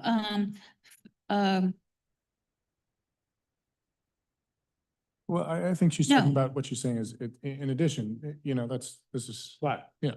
You still have to find a man afterward. Yeah. So I tell you, I would feel, first of all, I think it's an interesting idea. But from my perspective, I'd feel a whole lot better if we had some idea of how many lots are we talking about that might fall into this category out of our property, and then given that information for me. Look, this is just a tool that's already existing, but the tool that's there disrupts the existing community layout, okay? The tool that I'm giving you just compensates for needing something that provides just that same type of development that's already there, But- as opposed to So how many times has it without been the frontage, without the executed? frontage requirement. that Yes. frontage requirement. Yeah. Yep. How many times has anyone executed on the zoning that's already there and done these? Very, very few recently because no one wants the 50,000 square foot lot behind them. I actually have had people come in and they've said, are waiting for this change to happen so that they could go ahead and do the project that they wanted. And the examples I gave you were within each of the different types of density for housing are all things that came across my desk in the last 6 years. In fact, the HGR 6 one is actually on Margin Street. Margin Street, right next to the inn, there's a property there that is zoned HGR 6. Rather than put a road in and have 6,000 square foot lots, the owner has been waiting for this to happen. So put the HGR 6 in so he could do one flag lot and be done with it. But it's a situation where, he can't do that because he'd have to go he could do it if he went to the zoning board for relief. But And as I remember, Margin Street, when they were talking about the bed and breakfasts and all those, there was a lot of concern about Margin Street and that whole area. It's zoned HDR 6. I know it's on there, but Yeah. it's also landlocked and they also need to provide, they need to abide by the ordinance. My only caution here is I think we need more data. Mm. I think we need to see where, what are we talking about? What are the potential properties? If we can compile a list like that, and then do what if, because it all sounds good on paper, but until we actually see it, until we actually have some idea of the impact that it would be, I think, at least my vote, I mean, that's my, but I'm only one, but. I think James is going to speak first. I think it's an interesting idea. Like I said, I looked at a property, I just looked it up, it's 22.5 acres. There's a 2,400 square foot house on it. I thought about buying it because I maybe want to put a house on there for my daughter or, my parents or whatever. My realtor, advised not to because I would not be able to do that. Part of the property is wetlands, which kind of complicated things further, but anyway, aside from, that's just my personal experience with it. I would feel more comfortable allowing this in our zoning ordinance if we, like I said, I'm gonna go back to the setbacks, if we, because we're allowing some more flexibility, where people can further develop their properties, which I believe in, but I also believe that we have to protect the neighbors, we have to protect the neighborhood. Setbacks in each zoning district, for example, the front setback was thoughtfully done with the idea that that is from the road, the distance from the road, not the distance from your neighbor's house in front of you, right? You're laughing, is that not right? That's all right. It's from the property line. Well, yes, but It's from the property line. in theory, Mhm. yes, I get what you're saying, but like kind of in practice, it's like, if you're looking at a lot that has an adequate amount of road frontage, it's the distance from from the property line, from the road, yes. I would feel more comfortable if we're going to allow this additional flexibility, let's look at what kind of setbacks we could impose on people to provide adequate privacy for the abutting property owners. I would want to increase that from what Interesting. Okay. it currently is in whatever zoning district here, and I'd want to see more because we're allowing people to do more, which is good, but with that, I think it would be beneficial for the abutters to do that, so. Okay. I think also too, you're saying that the current tool is disruptive. I'd like to have a better understanding of what that is, because right now we're hearing that this particular tool is adaptive, but really don't have any understanding or comparison contrast in this looks like an interesting approach to a solution versus this disruption that we have. Is the only disruption that we have that somebody can't build on a particular lot because it's not quite big enough? No, it's because it doesn't have frontage. Is that a different way of saying the same thing? No, two different things.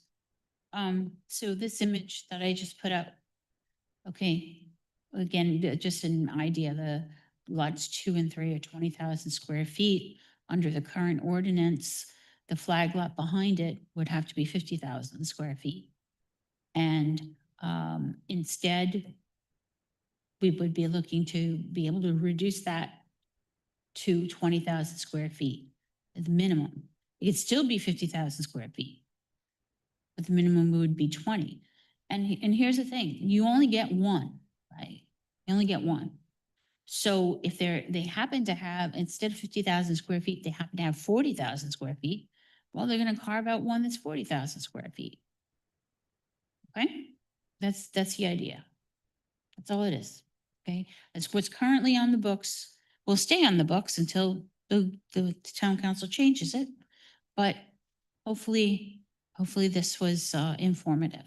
discussion. The rest of this package is, Let me hold, before we leave on that. Would we, for further consideration, if we get more information, another stab with setbacks, another stab with how many, information on how many properties we could impact and a future agenda item. Yeah, I find it, Does that make sense? yeah, I find it very confusing. Okay, I find it very confusing and not enough, to me, not enough data to really make a determination at this point. What I'm worried about is, again, and I mentioned comprehensive permit, okay? And I see one where there's a 50,000 square foot lot and suddenly you have 5 homes on it. Okay, that concerns me, okay, because of population increase, also increased utilities and all the rest of it. And I guess the wording I put down, slicing and dicing large lots. And I just want to make sure we're going the right direction. Yeah. And that what we end up with is beneficial to the town plus the property owners, okay? And there's 2 aspects. can I make a recommendation? There's going to be other sections of the ordinance that are that are set aside to be discussed as part of revisions for housing in particular. Why don't we just take the rear lot, this one here, and put it in with that batch of things that need to be addressed? Those will probably be well, I don't know now, but it had previously anticipated coming to you in sometime in April or May. All right. But they have to be written. Well, I They think we have just to be written. want to finish getting any other comments from the? No? Okay. So from our perspective, Aiden, if you are, in your notes, it seems that we're looking for more information on what sort of properties, a number of properties, some way to identify those that we could see what the impact would be, also to explore the front setback, and perhaps if we can figure out when the original ordinance was passed. Because if it's online and we can go back and look, we can maybe see what some of the logic was with it. Go ahead, I got, Mr. Acting Chair, I think somebody from oh, the okay, yeah, general public would Yeah. like to speak. come on.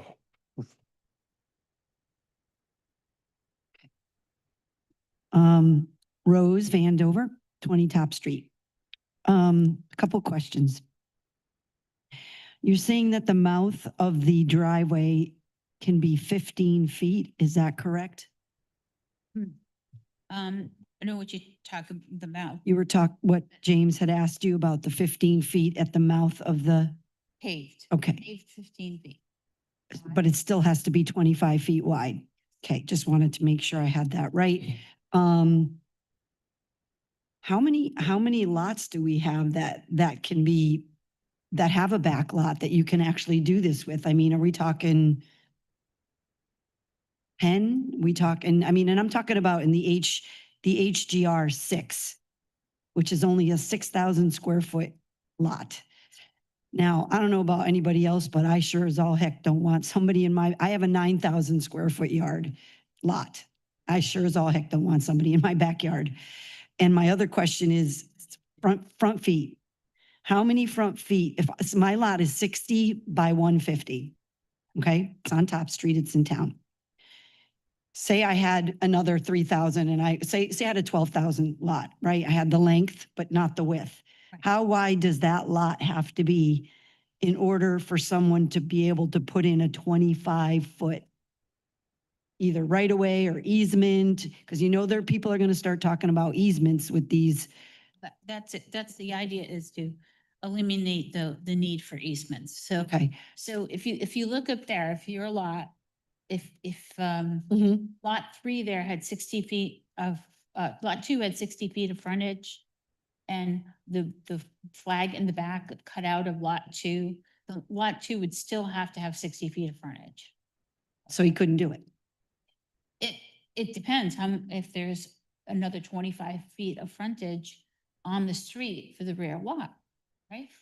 So together. But where are you getting that? So I've got to have a 60-foot lot, right? Say that's the requirement. It's the minimum. Where is the other 25 going to come from? Well, assuming that it was already part of your lot. So if your lot right now has 75 feet of frontage, But it's not, it's 60 feet. okay, then Would I be allowed to, no, couldn't do it? need 60 feet. All right. I think it's a really bad idea to put anything in a 6,000 square foot lot. I live in town. My neighbor's side porch is on my property line. Literally on my property line. I could throw a stone and break his window. I mean, I'm that close. These shoving properties into these small areas is a bad idea. I don't care density. It's a bad idea. People are going to become on top of one another. We already are on top of one another, is my point in town. We absolutely are on top of each other. There's not much room. I can't even put a driveway down to the back of my property because there's not enough room. Okay, so that's my concern. The other thing is, okay, so the state law, you can let a 2 or 3 or 4 family built behind your house. So No. you say, but I was just, I'll repeat what I understood and you could correct it if I'm wrong. So say I want to put a back lot in a flag lot. And I want to put a 2 or a 3, 4 family back there. And we say, the board says no, but then the comprehensive permit steps in. So it doesn't matter what you guys say, the comprehensive permit is gonna supersede what you say. So no matter what, for the most part, your hands are gonna be tied. You're gonna have to approve it. That's a big concern. Okay? That's what I'm hearing out of this. All right? And I think, and the other thing, James, to your point, these lots with well and septic. Okay, what about the setbacks there? A well and a septic have to be over 100 feet apart. That's standard for getting a loan, for a conventional loan or an FHA loan, even VA. They all have to be, you have to have at least 100 feet between your well and your septic. So when you have a flag lot, that they're on well and septic, because your leach field, you need to have a leach field. That's why usually the lots are bigger if you're on well and septic. If we're going to start shrinking these down, if you're on well and septic, that's a problem. Yeah, I know that. That's a problem. So those are my big concerns, and I'm sure I'm going to have more, but as my main one is sticking this into a 6,000 square foot lot. Again, I have a 9,000 square foot lot in town, and it is already, I got backyard, side. You can't get anybody else in there. Be a bad idea. That's my personal opinion. Thank you. So, sorry. Oh, come on. Yeah, Shane, yeah, Chris, you know something about septic. Thanks.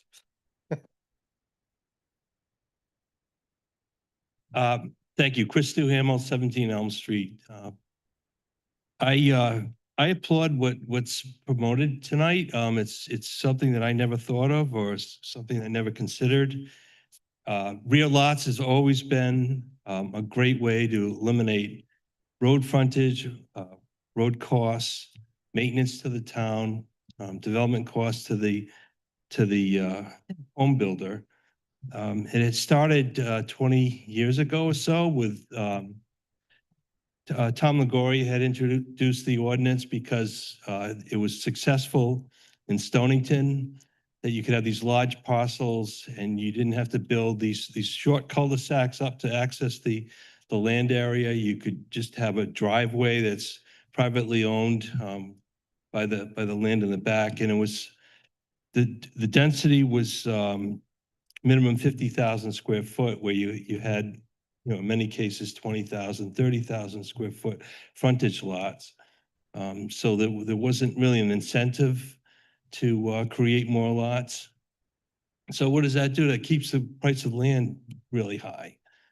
It's really hard to buy a lot. It's the cost of buying a house now is really the land costs on top of the construction costs. So this is a means to create value, if you will, for some of the lot owners, but also to create a cheaper lot for future, for kids.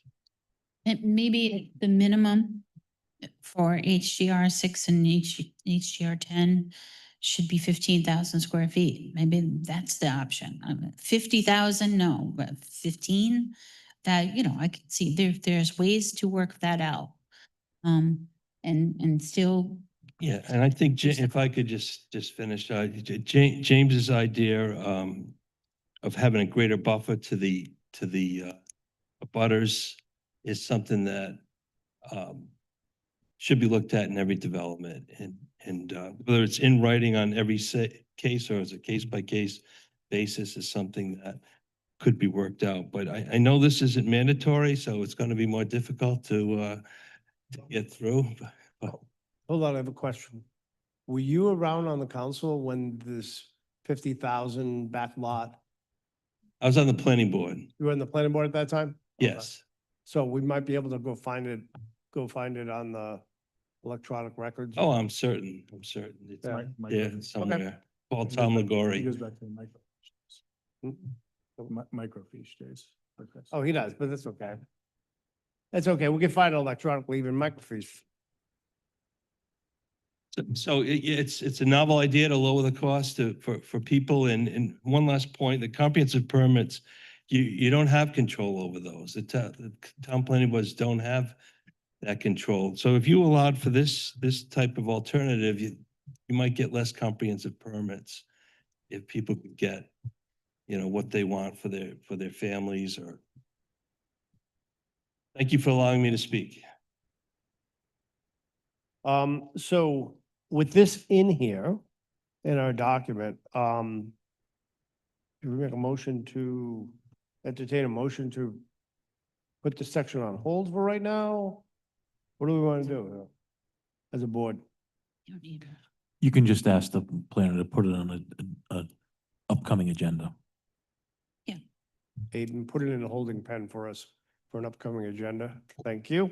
Understood, and I will try my best to also start preparing some sort of data analysis on this using Vision, and possibly with the help of Diego, we might look at Yeah. doing a few mock-ups of actual Westerly properties where this has occurred. That'd be great. All I have to do is go through my email and search rear lot subdivision and look at all the times I had to tell people, sorry, this isn't an option at this point in time.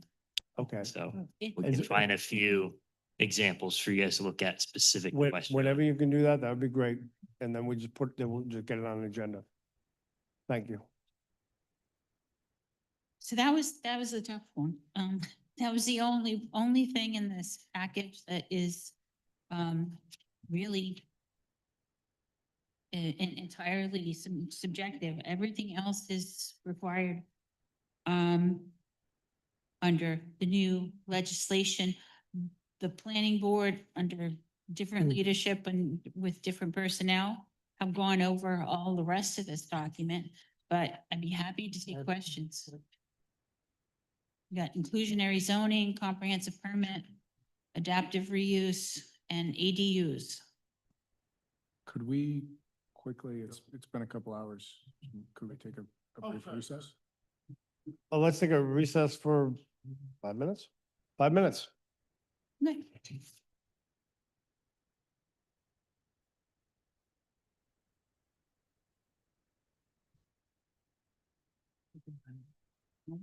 Six years ago, I couldn't even do this.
Back on.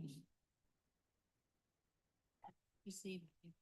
Close it so we don't- Okay, we're gonna call the planning board back in order. All right, we're back in session. Okay, so. So the next section four, starting at line 222 all the way to the end, is all of the new housing housing legislation. Starting with, it's set up the same way that the current ordinance is. So starting with 260 50.1 definitions. Again, it did a repeal and replace. There is a number of changes to these definitions. After a while, it just got easy. It was just easier just to say, strip it out and bring it in, okay? So the definitions are all based on what the Rhode Island General Law requires. And there's no variation from that.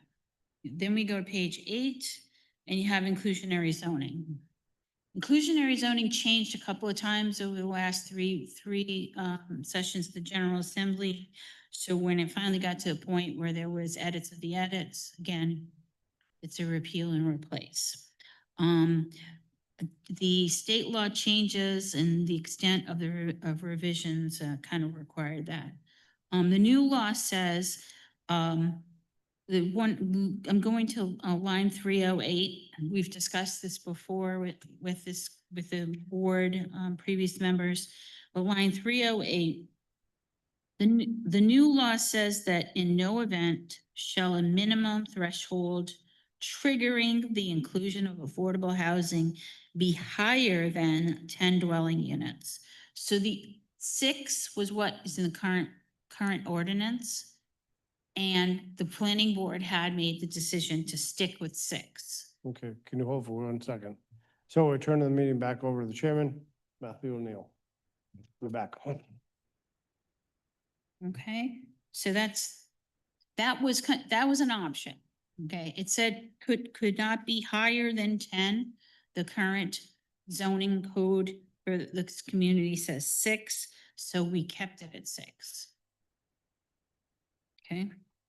That means you're gonna capture more things are gonna get captured but for inclusionary zoning than otherwise.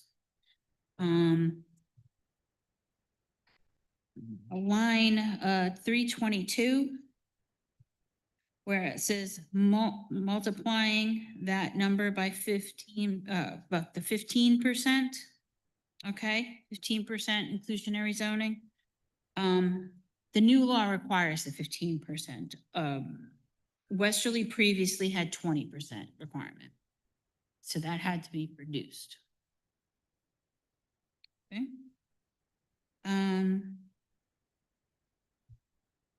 And I just point out that line 392, that number addition of 1 market rate unit, that changed back and forth. In 2023, it was changed to a 2-to-1 ratio. And in 2024, it was changed back to a 1-to-1 ratio. So we're back to where we started, which is a lot, which is more acceptable. Then the next page, D, it's same as the current ordinance. And this is a really good definition of what the LMI obligations are for anybody doing an LMI unit. So if you have any curiosity, you should read that. And then F at line 358, cumulative impact, that's from the existing town zoning ordinance, and it was a great addition. Oh, actually, no, it's in state law too. It's just in a different spot. And G, 262, alternatives to on-site development. This board had previously determined that and had recommended the removal of any off-site alternatives, but decided to leave this placeholder in its place and reserved for a later time. In case things do change, and the opportunity for offsite development presents itself, we have a place to add it into the code. And the town council has previously removed the fee in lieu, so we don't have that anymore. So that's inclusionary zoning. In a nutshell. Okay, the most used and the most useful tool for development review is the comprehensive permit. And I call these friendly comprehensive permits most of the time. It's only when someone goes really wild with 2,300 units on a golf course or something like that, that, it's not friendly. But most of the ones you're seeing are, in other words, they're working hard to do a good job, and the town and the planning board is supportive, right? So what's there is again a repeal and replace because of the amount of state law changes and the extended for divisions. However, A and B, section 50.3 I've had no real changes except for some clarification. C, though, the municipal subsidy program, we've been working under these guidelines, by the way, for the last 3 years. So this is nothing new shouldn't be anything new to you. This is the starting density bonus it is basically based on whether or not there's sewer and water, or one or the other, or none. And this is, we have a chart, a table that Eden knows where it is, that we keep to kind of keep track of these things in a way that's a little clearer. Oh yeah, and I put a link to it. I left him with some notes and I put a link to where that table is.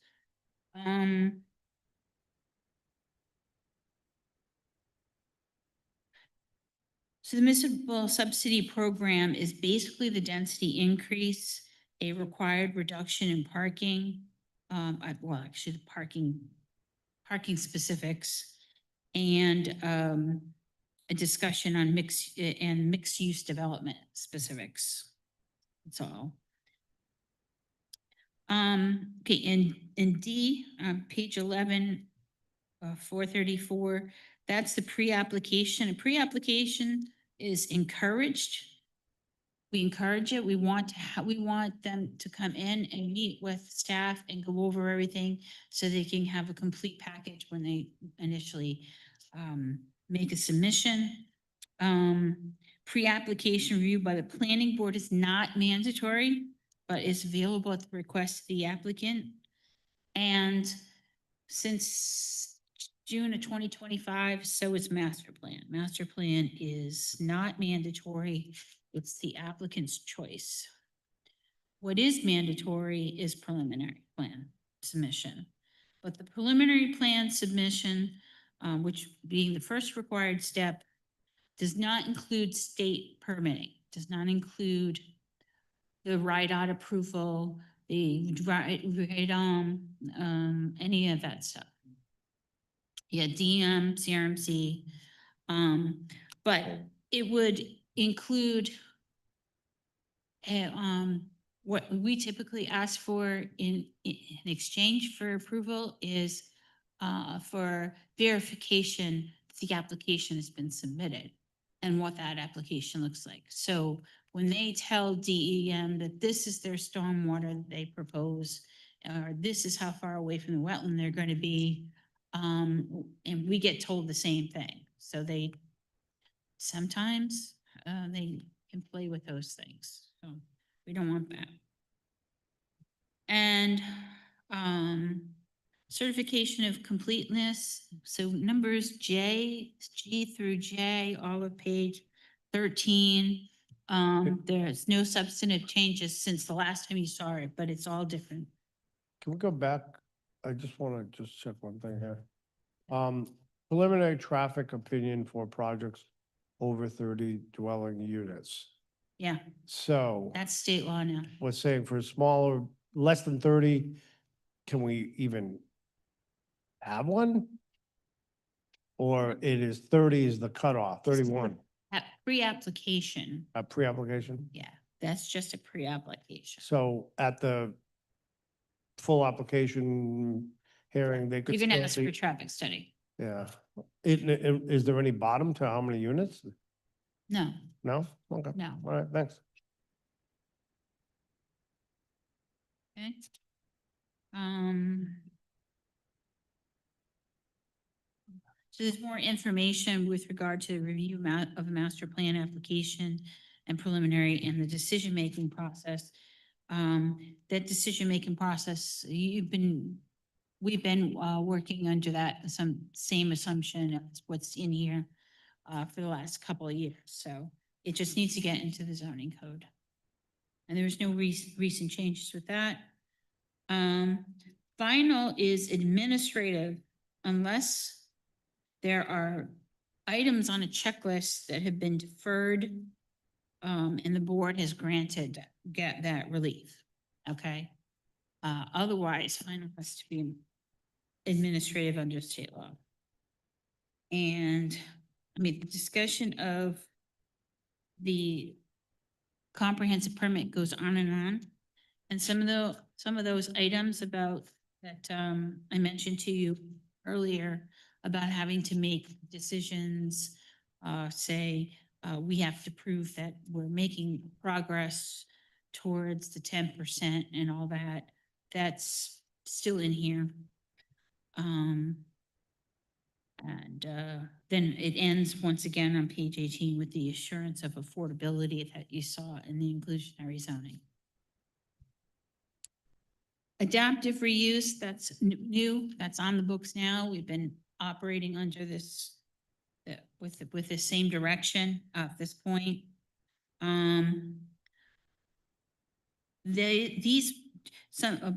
Point of to note is these provisions in the adaptive reuse would take precedent over any similar provisions that might apply. So, for example, in the historic mill overlay district, they have some stuff in there that's similar but not identical.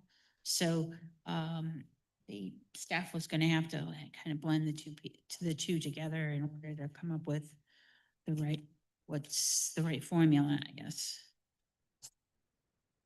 And then the last thing is accessory dwelling units. The accessory dwelling units, there was a new law in 2023. It was then amended in 2025. These are the regulations the town has been applying since 2023. Text is consistent with state law, and it's not verbatim of state law because the state law is very confusing and not easily implemented. So in general, this way of interpreting it meets the direction that the state wanted to go with it. It remains to be seen if they make any corrective changes this coming General Assembly. Evidently, they've already lined up like 4 or 5 new pieces of legislation. So let's hope doesn't change too much. Good. Question, when, AUs. so under the decision on the final plan, it's an application filed in accordance with this chapter shall be approved by the administrative officer unless the application does not satisfy conditions set forth in a preliminary approval decision or the application doesn't have the requisite state and federal blah, blah, approvals, et Where are cetera. you reading? So, Back on the final plan, you said? yeah. So, 647. Thank you. So here's my question. We had an application here before us that came for a final approval. They did not, the driveway parking and all that, green space was not in compliance with the original preliminary approval, what's the mechanism? What's the quality checkpoint here to make sure that it is absolutely, in other words, if there's a variance to what was primarily approved, and in our case there was, how would that get caught? It's just through the administrative officer. That's the only quality check. There's not a second set of eyes here, right? Sometime, well, in general, as things progress through construction, if there's any changes due to construction, those are picked up by the town engineer or whatever supervising engineer we get to follow the project. But in a real world example, that didn't happen. Yeah, it did. Oh, it did. Oh, It did. You It have. did because when it came to the final approval, Yeah. but under the change, I'm referring to the change here, it would even come for the final approval? It wouldn't. Unless I'm reading, so. I don't think I understand the question. So I think what would have happened in that case, if this case had been under this right here, they would have come for final approval. They would have reviewed the parking area, the green space, saw that it was not in conformance. They wouldn't have gotten final approval. They would have been in the same place they were, which is they wouldn't have got a certificate of occupancy. They So wouldn't have in gotten the- final approval until they went and corrected the things that weren't in that Or situation. came back And- to you and. Or came back to us and to asked ask for because it were forgiveness. changed. And the variance tolerances. So I guess the question is this, because they talk about minor earlier, right? They talk about minor, Modifications. because for minor change plans. Major change plans comes back before the planning board. Minor change plans stay within with the administrative officer. So I guess the question is, where's the second set of eyes? Where's the feedback loop that these things are happening? And how can we prevent an oops, because the second set of eyes sometimes catches things. So under state law, is the state saying there is no second set of eyes anymore? Is that what they're saying? Or is that just what Be- we're proposing be. here in our change? It is done administratively, but that's not something that's new. It's been part of the state code since 1991, that minor modifications But- are done by the administrative officer. And unless the administrative officer says, no, this really should go to the planning board. So where's the tripwire, I guess? Where's the tripwire? In other words, if, let's use impervious surface. So let's say impervious surface, according to our code says, I don't know, can't be any more than 40% of the property. And they go in and it's 45. Minor is 5%. Well, there's Minor or That- major? that- a definition. How do It we, requires new relief, so they would have to Yeah. come back to you. There's actually a definition. So where it says major and minor as defined by the land development regulations, there's actually a definition for what's considered minor and major. That's actually in the law that defines it. And I can't remember off the top of my head what it is, but it's actually, it defines it for impervious surface? it defines what a major and a minor is. It's very specific and. It does, it's very Yeah. specific, and if it's not specifically set out as a minor change, then It's it's considered a automatically major, major, yeah. automatically. So the small Oh, list of okay. minor modifications, they're out there in state law, the rest are all major. I Yeah. can just imagine though, I can just imagine a developer standing there with a planner, Well, I'm gonna tell you, real world, this is how Yeah, it what happens. So projects get built, and this just happened to somebody, a client of mine. Built a project, there was too much impervious surface, okay? Was caught during an inspection, he gets violated, he has to do one of two things, fix it or get the plan amended, one of the two. Mhm. Yeah. That's what happens. There's your second set of eyes. And then it happens at that, like you said, at that final plan approval, and then you're stuck. You either have to go back and fix it, or you don't get your certificate of occupancy, and now you're Right. losing money every day that you don't No, fix it. I get it. And And fine. but then under this process here, and this is only for comprehensive permits, correct? This is not, it's just for comprehensive permit. Okay. So it's like, I'm less concerned about that, but, Well, I think you It's keep saying the second set of eyes. The second set of eyes is the administrative officer, because the first set of eyes is the town engineer. Or Oh, if it's okay. a connection to the sewer, it's the, Okay, uh, so there are two centralized. POCW. So Okay. it's whoever the, Building inspector, Building zoning inspector, official, they're plumbing all official. involved in these projects. yeah, so it's All whoever right. the first set is that frontline person for the town services. The that's town engineer inspecting it. says, I'm uncomfortable. He lets the planner know he's uncomfortable. Or she's if he- uncomfortable. If he doesn't catch it, then the administrative officer's second set of eyes Got that it. might catch it. Okay, good. I like that. I have a question. Sorry, That's all right. separate issue. Regarding ADUs. Number 3, it's line 757. An ADU shall be a year-round rental unit. An ADU shall not be offered or rented for tourist or transient use through a hosting platform. State law. State law, understood. How is, so tenants of an ADU are not restricted. Is there a set price? Let's just say I had a detached garage and I wanted to rent it for $20,000 a month. And then let my child stay there when it wasn't rented. If you can get 20,000 a month. Well, for real. you're not gonna, that's the Oh, point. Let's say you wanted to have one for your friends who come, Zoning cannot regulate that. okay, so there's no real enforcement there. I mean, there's no way to enforce that really, in line 3. Not how much you charge. Other no. than, it can't be, you can't put it on Airbnb, that's pretty clear there. Yeah. But other than that, let's just say, again, you had a detached garage and you wanted to build a loft apartment above it for your child coming home from college or your Right. friends coming from a city or whatever, Is it a 1-bedroom or 2-bedroom? 1 bedroom.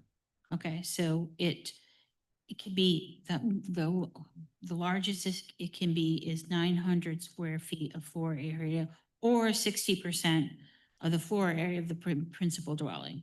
Sure. So again, I just don't know how that's enforced. I don't know how. Well, It's you won't get it, you won't yeah. get building permits and you won't get a CO. Well, let's just say you get, again, We went through this, yeah, I know where you're going. We went through this before and right now there is a big disconnect between the way that the law is written at the state level and how it can be enforced at the local level. So to the planner's point, yeah, the state law says that you cannot put this up as a rental for tourists Mhm. and the rest, because they don't want this to be used as a means of generating Airbnbs in people's garages. That's right. what the state law is trying to prevent. okay, so they're not. If you trying to get caught, prevent- if you get caught doing that, you're in violation of law. There are fines or penalties associated with it. So they're not trying to prevent, again, using my example, I have a detached garage, it's got a Yeah. storage area above it. If I wanted to build that out and say, I'm thinking of renting it, but I just really wanted to build it out to have a place for my friends to stay or my daughter, That's like, fine too. Yeah. you that's could do not an that. issue. That's not, But the first sentence said shall be a year-round rental unit. Anyway, that's just. yeah, and that's all it really, it's trying to restrict that Airbnb rotating rental. Got it. And that's what the state's intent was on it. How they can enforce that, how local municipalities are supposed to enforce that. The state really didn't give us a roadmap to how to do that. Understood. And Mr. Solicitor? That's when the neighbors start calling Yeah, that's anonymously exactly what it in is. and you get ratted Yeah, out that's and you get exactly violated. the That's what discussion we had before, is that's exactly how it turns There's out. a registration requirement in town for any short-term rental. Mhm. And they go out and they hunt down the ones that aren't registered, and if they're illegal or they were built as ADUs, then they're told they have to take So it if down. you're gonna get yours done, get it done before June 13th. But I think Well, your, no, I your mean, question is, can you just leave it? Can you just, Or yeah, is can it you just, do you have to? year rent it? round? Oh, no, you don't have to rent it. So, my daughter's gonna be No, in you college at some point. I don't want her No. in, across You're the you're hall not from me. penalized. It's like any other rental unit. You're not penalized if it's vacant and nobody's renting. it. no. Fair enough. No. Yes. these are Not yet, fine. yeah. Not yet. Once they get you on that registration. Unless it's an LMI I unit, got you. unless it's an LMI unit. And an ADU can be an LMI unit. So for example, if you have a comprehensive permit application and, hey, they want to include some ADUs and they want to, and you want to deed restrict those as part of the calculation, you can, but you can't say, oh, we'll let you have an ADU, but you have to deed restrict it. You can't do that. Okay, so that's it. So you want to take out rear lots. I And did hear that. Yeah. we want to, for now, yeah. And when you get into all of the housing stuff, it will come back. And so the rest of it, are you ready to pass along to the council? This way you guys can kind of sail through Your winter. discussion on rear lots. I happened to, the concert finished up, so I got to hear all of the rear lot discussion at the very end of it, which was great. Yes, I did. Yes. Yes, very interesting, but we need Yeah. flag lots and sizes and connections and You missed I it. heard Rose's and I heard Chris's discussion on it, so. Yeah, I couldn't come to Yeah. a clear decision on that.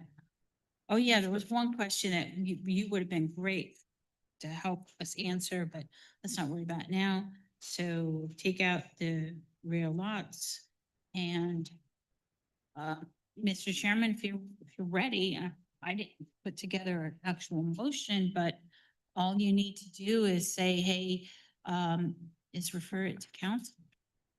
Yeah, Mr. Chairman, if someone is so inclined, they could say so moved to a motion to pass these zoning amendments along to the council with a recommendation that they get adopted. So moved. Second. Any discussion from members of the board? All those in favor? Oh, sorry, go ahead, just. Just throwing it out here for discussion. Last night, I was sitting at the town council meeting, there was a mention of we're gonna have a new planner. Would we want to have a second set of eyes look at some of these things? I think there's a lot of changes here. They're all required by state law. I mean, that's my take, but I just throw it out there for consideration. Do we want to hold on it? Do we want to have, but if we hold on it, it could be considerable amount of time before we have a new planner. Yeah, I know, I'm of the Yeah. opinion that we've Yeah, been we through should this go. so many times. We should go. Put it through, Yeah. I'd rather get it in front of the Mhm. council, let them handle it and go. Anybody else?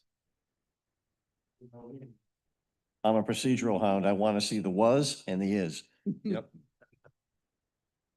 All right. Any other discussion on it then? All right, so we have a motion and a second. All those in favor of, the motion to, pass this along to the council with our recommendation? Aye. Aye. Aye. Aye. That is minus the flag lots at this. All time. those opposed? Yep. No. Okay. All those abstaining? All right, so the motion is 6-1. So the motion carries. Thank you, everyone. Oh, don't think us yet. You have a lot of reading to do. Yeah, wait till you get to do this. This took us months and months and months, so. Yeah. Okay.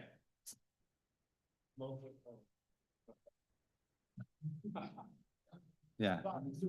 Yeah.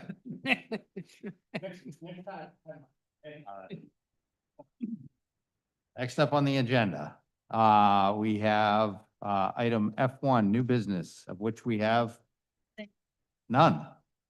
Followed by that is our item G1, Administrative Officer Report, future agenda items, and monthly report matrix. I don't know if there's anything to highlight on this, other than this is our last meeting of the year. Yes. So after this, we will not see anybody until 2026, I hope. Not see anyone until 2026. Thank you, as Rose says. Yes, 3-week break. But when we do come back, but in the interim before that, you will get a revised CIP memorandum in your emails, as we discussed earlier. So please take a look at that. Don't reply back to Aiden. Don't reply back to me. Reply back to Scott. only. So that then Scott will reply back to Aiden, and then Aiden will reply back to me and let me know if I can sign it. So Does you, everyone get that? yeah, so yeah. You. And if you can not- Line and copy. Yes. Everyone on the board. Yes. Everyone got that? Good. Okay, outside of that, I don't think there's anything that jumped out to me on the future planning or agenda items that we needed to cover for this. Or anything that you had that jumped Yeah, out? I have one thing. I got asked this the other day. How many units have we approved, affordable units have we approved that are yet to be built? LMI ones or? There's a lot. Oh, So it's a lot, right? So for 2026, if within our matrix, if we can have like a running total in there, that would be really a cool Yeah. thing to have. We have and it. readily Yeah, it's in the annual report It's that in- we, It would- that I it would- presented to We'll the, strip it out of the annual report. yeah. But then just add it so that we can just keep adding to it and know where we're at. Oh, you're saying on the matrix? Yeah, the matrix. Oh, Just add a page on a matrix or something and say, here's where you're at, this is what you approved. These are market rate units, these are affordable units, is, and it's just a running total as we go through the year. I couldn't answer the question. I said, it's well over 100. Yeah. yeah, it's a lot. Affordable units. Yeah, it's a lot. It's in the annual report from last time, because I know, we certainly reported on it. Okay, any other questions on the monthly planning matrix? No? Anything else? This is your last opportunity as the administrative officer's report. We also have the Main Street Resiliency Riverfront Renewal Status Update. It's on the agenda. It says it number 2. Does? I am not aware of what's going on Main Street. Ever since we recently met with EPA and, they have extended, their assistance. And, last thing I knew, Gina Fuller was going to be, requesting, to come before the board and give you a full update. So, we'll try to reach out to her, see where she's at. Okay? Good. All I right. guess Aiden, Let's once do one- we hear back, we can add that to the agenda when Gina's available to come before the board. Okay. At her convenience. All right. It's been a pleasure working with all of you and, I, did some of my best work here. I hope you feel the same way. It was very exciting. And, I just need a change of scenery. The planner in Jamestown retired, so I'm gonna take over for her. And, they're consolidating, so I'm gonna be zoning official and planning and town planner, so. Should be fun. All right. Yes. And it will definitely be a change of view because you will have a window that is Yeah, not I'll be in on the the second basement. floor. I won't be in the basement. Yeah. There you go. I just Climbing up. want to say a special thanks. It's like I've known you my entire life, I know. serving on planning boards. That's it. In fact, the first time I was on the planning board was in 2016. And you were the assistant solicitor. Yes, You left and came back as the planner. yes. So I'm now on the second turn on the planning board and you're leaving as the planner. So I'm not quite sure what you're coming back as. So just give us a heads up and so we know. All right. I promise it won't be legal counsel. Okay. But again, thank you very, Done with yeah, that. thank you very much for all you've done. Thank you, Chris. It's been a pleasure. Thank you and best of luck, Nancy. Thank you. Thank you for your help. I just have to note one thing. This is a challenging community, but you're going to Jamestown and everything I've read makes, God bless you. I know. Yeah. There's challenges And everywhere. it'll be, yeah, and you're up for a challenge. So that's good. Oh, Best of luck. Thank you. It was a pleasure working with you. nice to meet you. Thanks, Nancy. Best of luck on your new position. And it was good to sort of get to know the planning side when I came here and you've been helpful. Thank you. That's what I try to do, make sure everybody understands what the situation is. Thank you. Very much. Yeah, thank you. Thank you and best of luck. Thought you had a water supply challenge here. Jamestown is way ahead of that curve. So you'll Yes. have your hands full, but I'm sure you're up to it. Yes. And I'm looking forward to trying to do that. I was, my law degree was focusing in conservation law, so I'm environmental, so I'm looking forward to going back to that kind of stuff. So thank you. And Matt already said his goodbye, so I appreciate Yeah, I it. was gonna say, Thank you it very would much. be awkward if I got back here before you guys were done, so. Can't say goodbye Alright. twice. So yeah, I'm sure, I'm leaving, you're in good hands.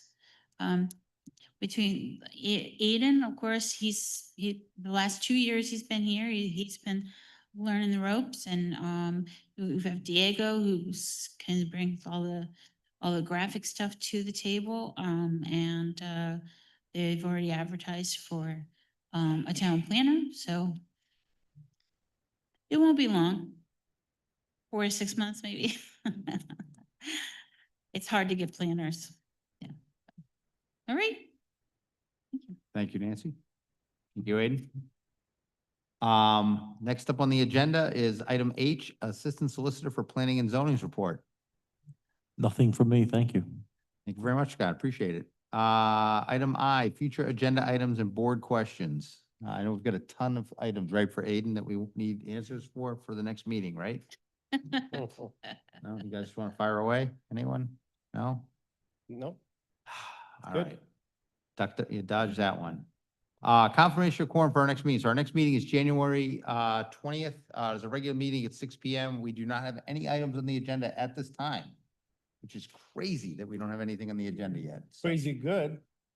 crazy something means that we just don't have any plans. Don't say it out loud, but whatever you're thinking could happen. Well, I don't think we don't want to jinx anything by Don't saying jinx that. it. No, don't But jinx it. if something along those lines could happen, it happens. I don't think it's ever happened since I've been here. It does happen though, so don't say it. Not since I've been here. Love for that to happen, but it hasn't happened yet. Right? So, do we have anybody here that is not gonna be here on January 20th? I may be on travel. Okay. I won't know that until probably the end of next week. All right, let me know. Anybody else?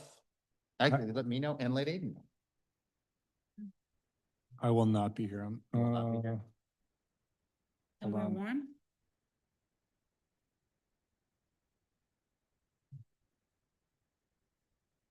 I'm a maybe.